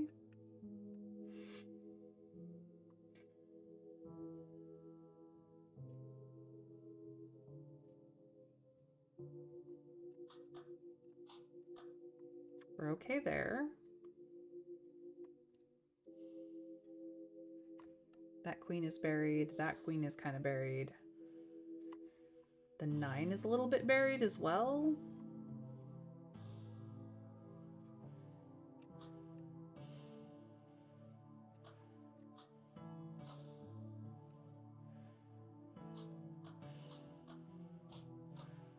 That 3 is fine.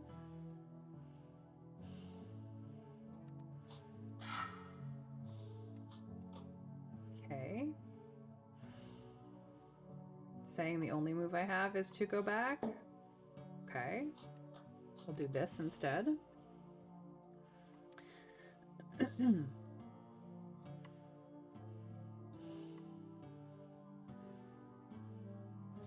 Here's the 6 of clubs.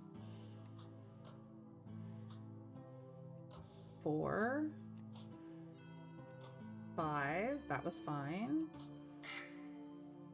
Okay. Jack is fine.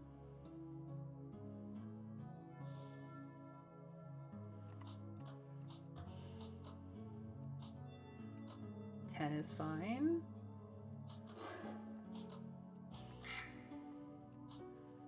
Nine is fine.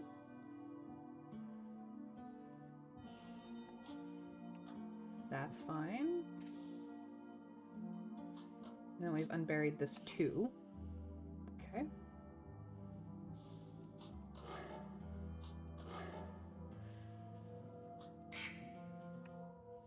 Okay.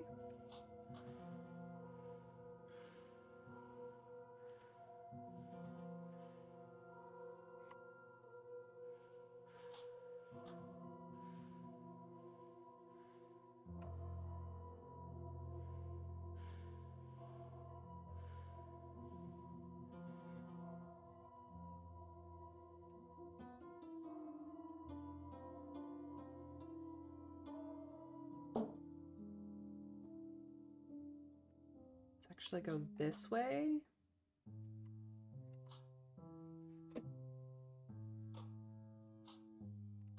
Okay. The 3 is buried underneath it, though.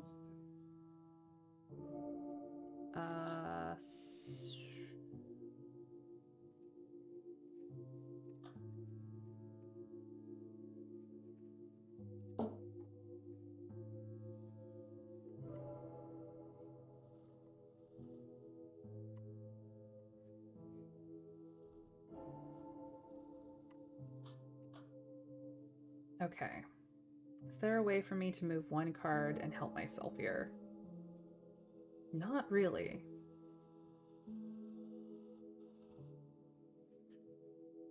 Wait.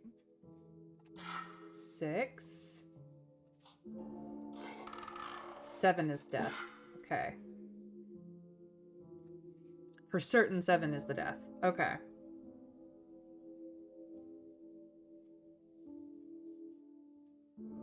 That didn't actually help me.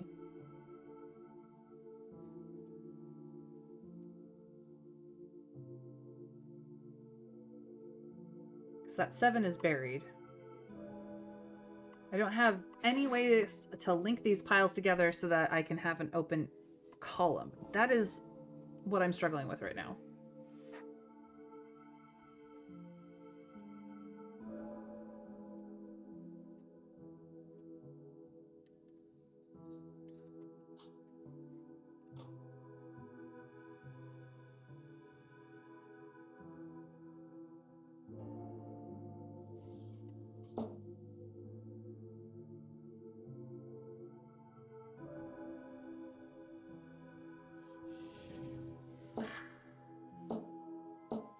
When did I have an open column last? Here?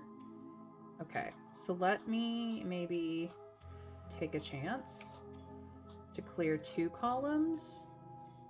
And that will get me closer.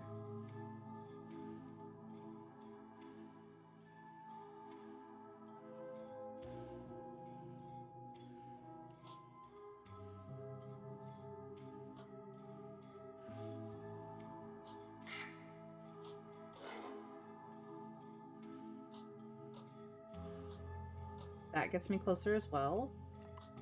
So if I put this here and do that, we're better off. And then we can do 4, 5, 6. So somewhere in there. Queen.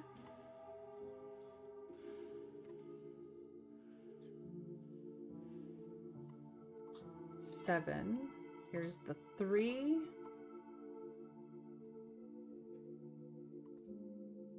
6, 5, okay, 7, 6,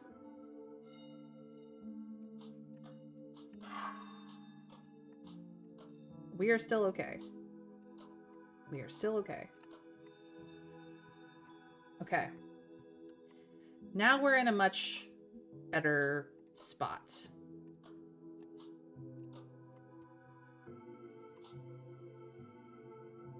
That's a 9.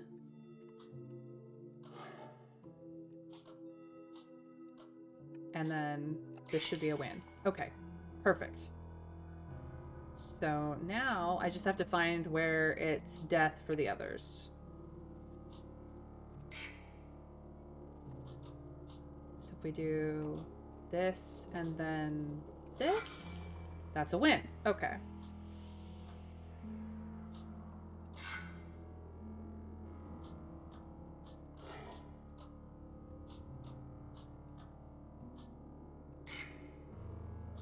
This should be a win. Good. Perfect. 5, 6. And then this will be a win. I did it. So it was showing me the range in which the last cards were in by moving the coins. So now I have 1 El Paraguas. It's different for everyone, you were told. Well, for you, it's oblivion. There is a hole in the world where a man once stood. His mother doesn't recall him. His name is a blast of empty noise. His essays are smudges, the author anonymous. Gone like a bubble of air. You've never felt better. One thing of his remains, however, the card game. You can't remember what it was called, but the rules he invented live in your head like a coiled ball of snakes. You teach the game to others. It's a form of exorcism. One day a nice man comes. He's dressed to the nines in the latest fashion, though he lacks a presentable human face. He asks you the rules. He jots them down, patting your hand as you talk. After that, your oblivion is complete. Coat check. Claim ticket. Mr. Stab the Butcher. El Paraguas. So now we get the next section of the story.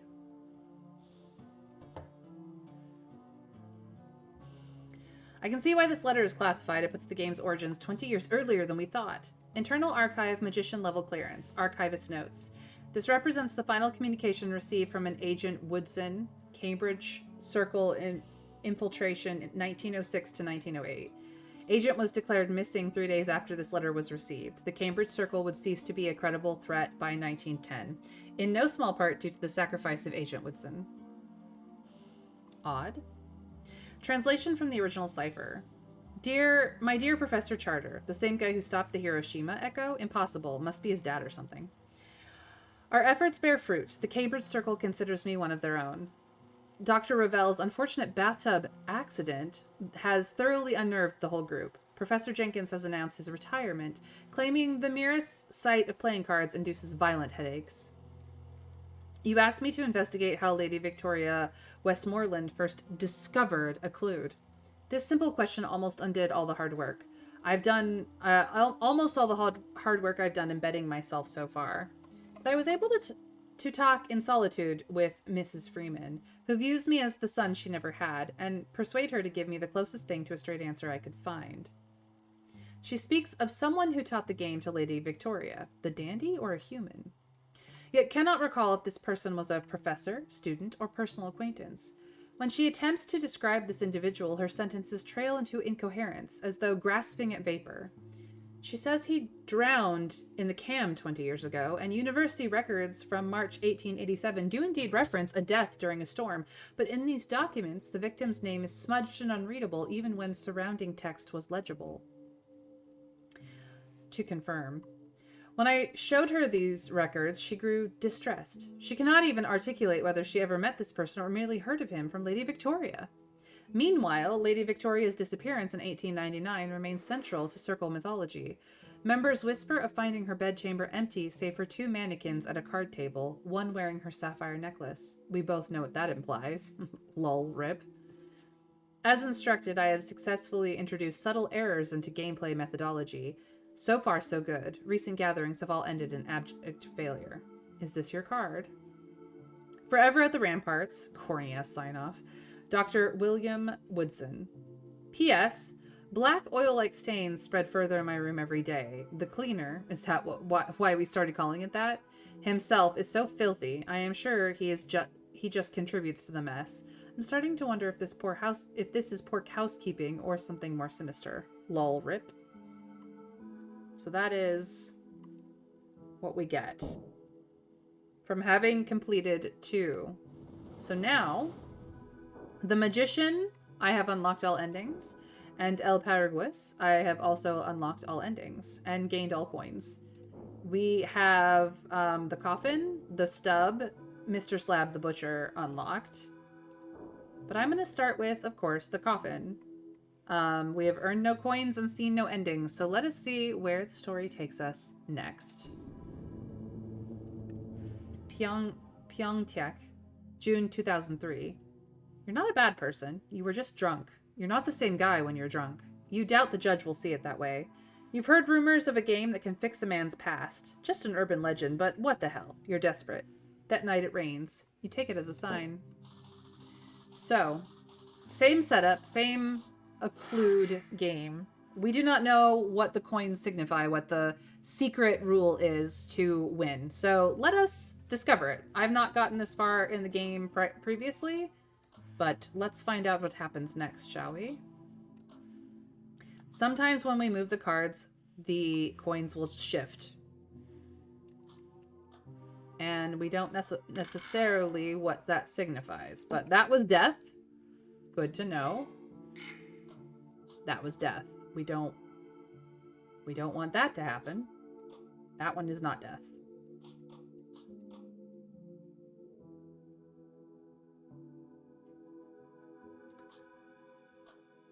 Okay. Okay.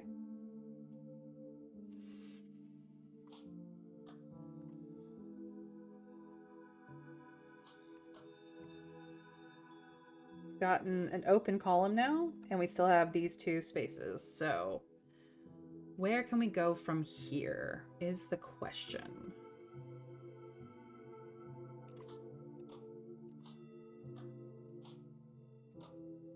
That one was fine.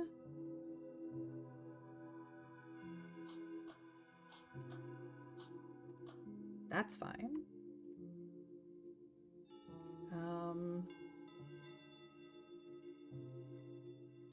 The 10 is buried. Annoying.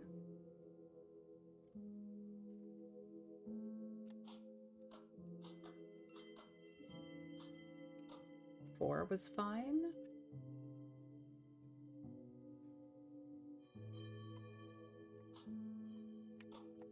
Two, 3, 4, 5. That will absolutely help us.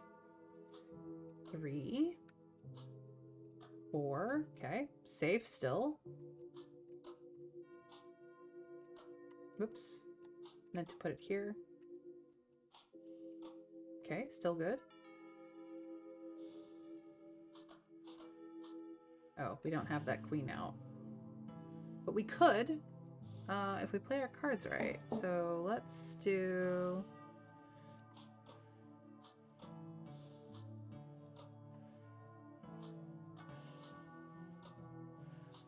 10. Oh, that was death. Okay. Good to know. Now we've got this out.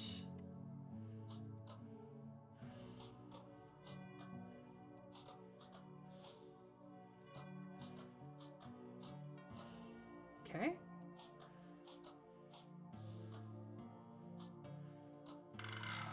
And that was death. Good to know.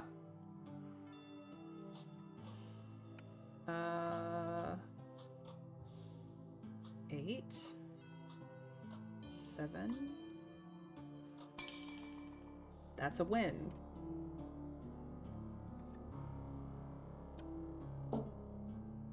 But I don't want to win. I want to get all the death endings first.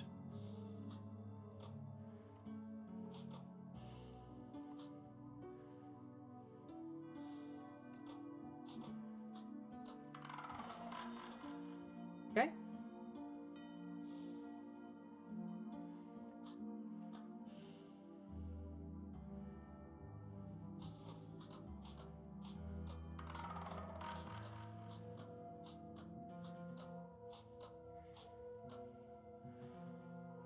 And then death. Okay.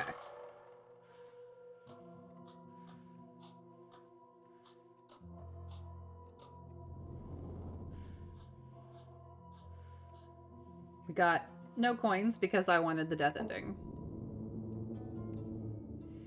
The monsoon doesn't let up. The drains cough and splutter. The streets churn with stone black water. You wade through the deluge, raincoat flapping like a flag of surrender. The card game came to nothing. Waste of time.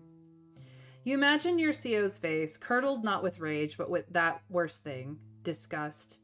There's another way to escape consequences, more reliable than magic cards. The pistol is heavy in your pocket. Cleanup will be easy.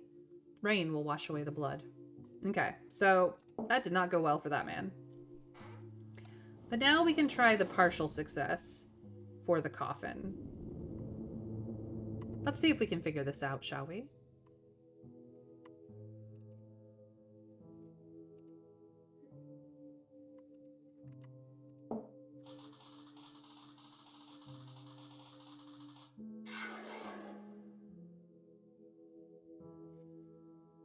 Oh, let's start with the queen. Okay, and a 2. Okay.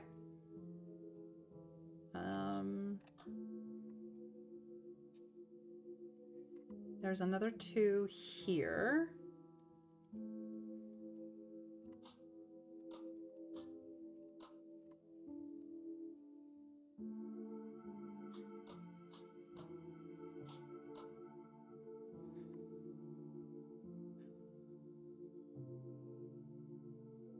Seven is trapped here. Okay.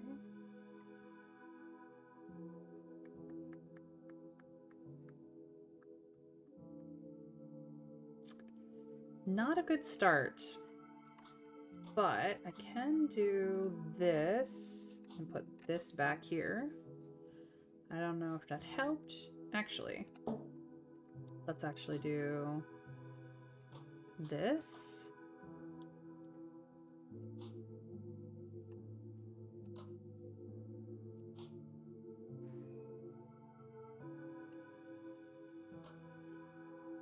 Three. And then trapped. Okay, so that does not work out for us.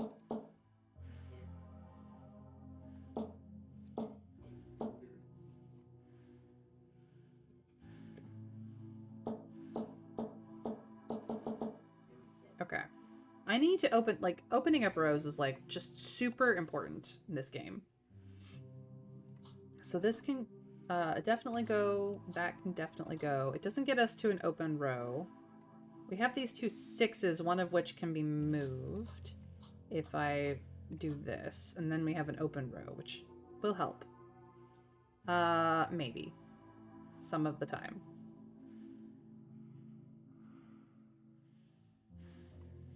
We know we can get this 2 out, and there's also this 2, but the 9 is trapped in here. The Jack is trapped in there.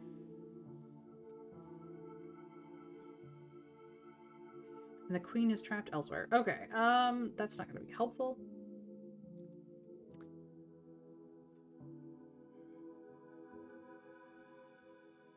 What will be helpful? Getting this queen out could be helpful.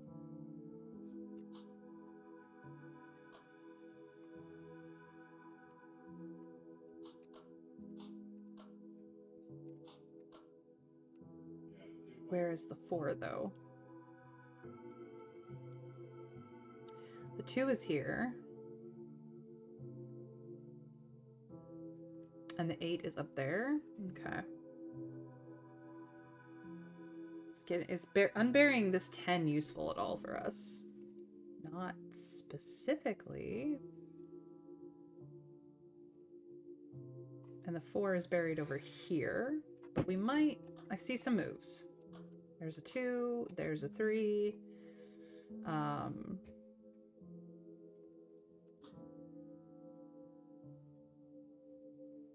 This 4 can come over here. That can go there. This can now be moved. That's a 4. And where does that stand?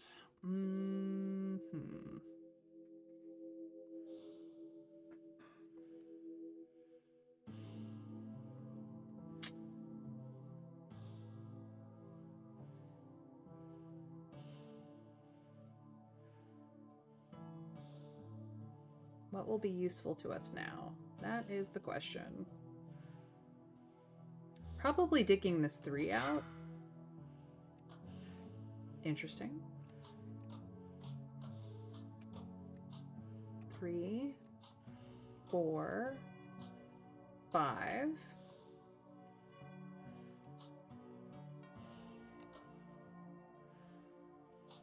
Two. Nope, that did not help. Okay, so this 9 needs to go up here.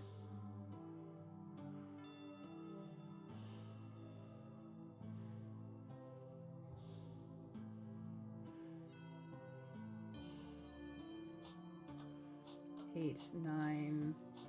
The Jack can go over. That is useful. Okay. So the 10 is sacred here. Okay. Okay.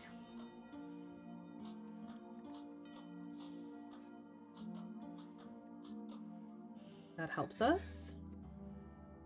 Whether it helps us enough remains to be seen.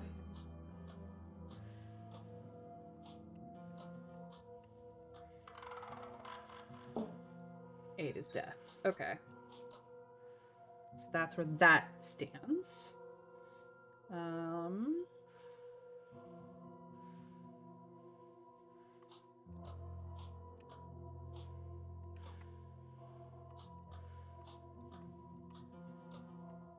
This can go here.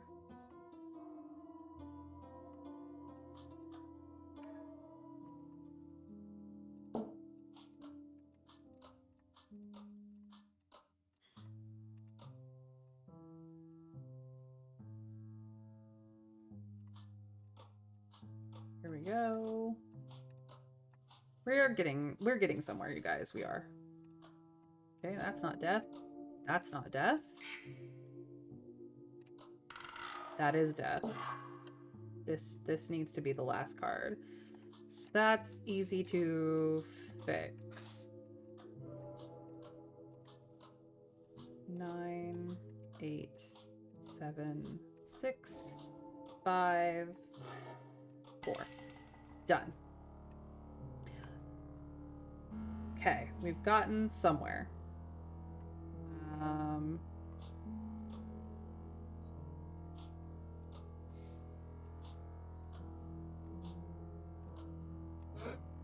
10, 9, 8.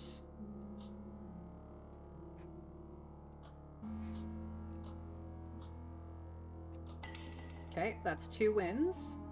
This is the partial success run, so I will have to fail one of these.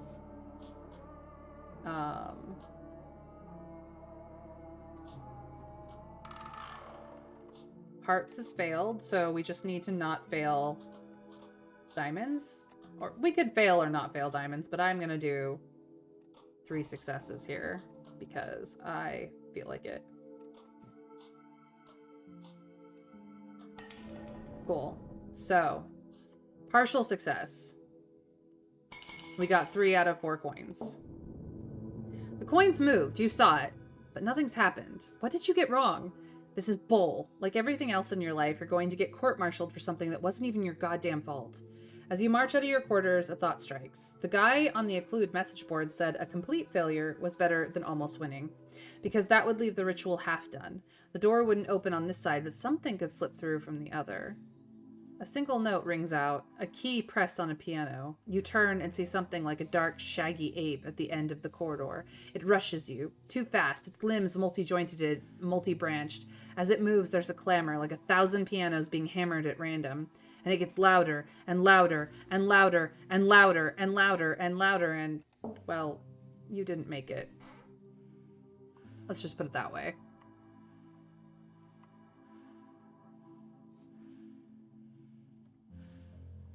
That didn't go well. One last chance to finish the coffin. Let us get the actual ending.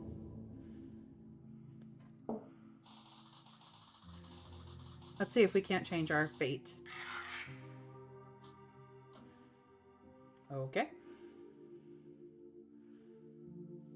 Where? Okay, that opens us up. Ooh. I don't think that helped, but it wasn't bad for us. Oh. Queen is death. Okay.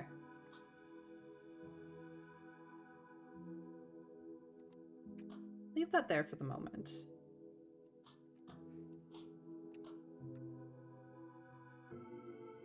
Where is the 2 of spades? Here?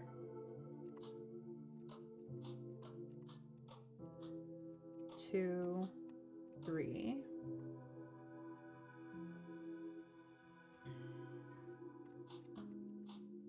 Six, 5. Okay, we're good, we're good, we're good. Where's your 8? 8 of spades is here. We'll put this there because we need that one to be last. And this gets out the 2.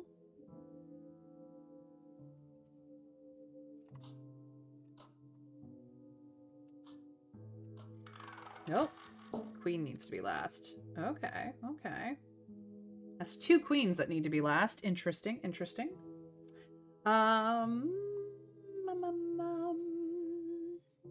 Where do we go from here?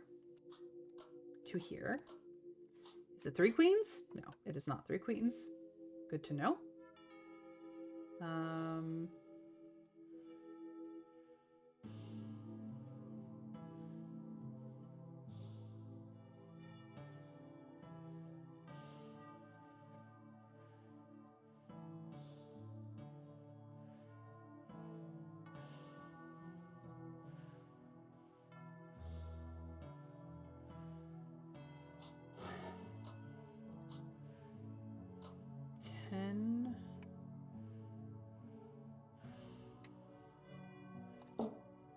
Let's put the jack. There we go. That's actually much better for us. And then we can do a little bit of this. 4.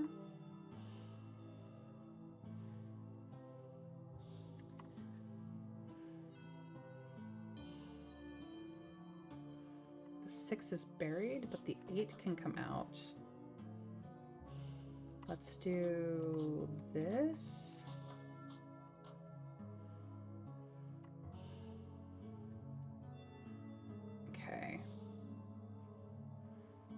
I need this 4. 4, 5, 6, 7, 8, 9, 10. And then we need to unbury the jack. Queen. Got it.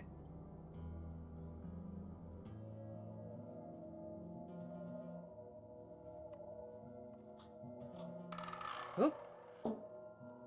That's must go last. 4, 5. Jack. 10. 9, 8, 7, 6, 5, 4, 3. Good, good, good. Whoop.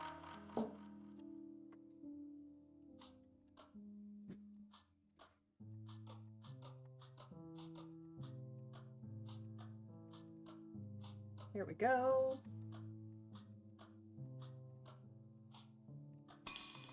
And last but certainly not least, we do hearts.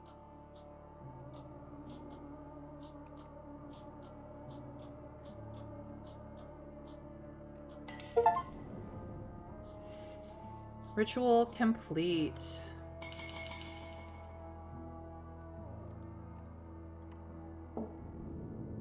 It worked. It goddamn worked. You didn't hurt anyone, didn't do anything to regret. You don't even have a hangover.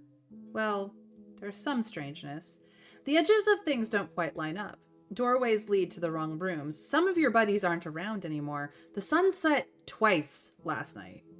Yesterday, Martinez walked through a wall like it wasn't there. Nobody else noticed. When you touched it, it was solid. The worst is the memories. 2 sets, overlapping. A tranquil night's sleep, that stupid bender in the bar, the rage, the blood, the puke, and screams. Your brain's been split by an axe. So yeah, the world might be a little broken. But on the other hand, your reputation's been saved. You'll take it. Ooh. And now we have a stuffed monkey.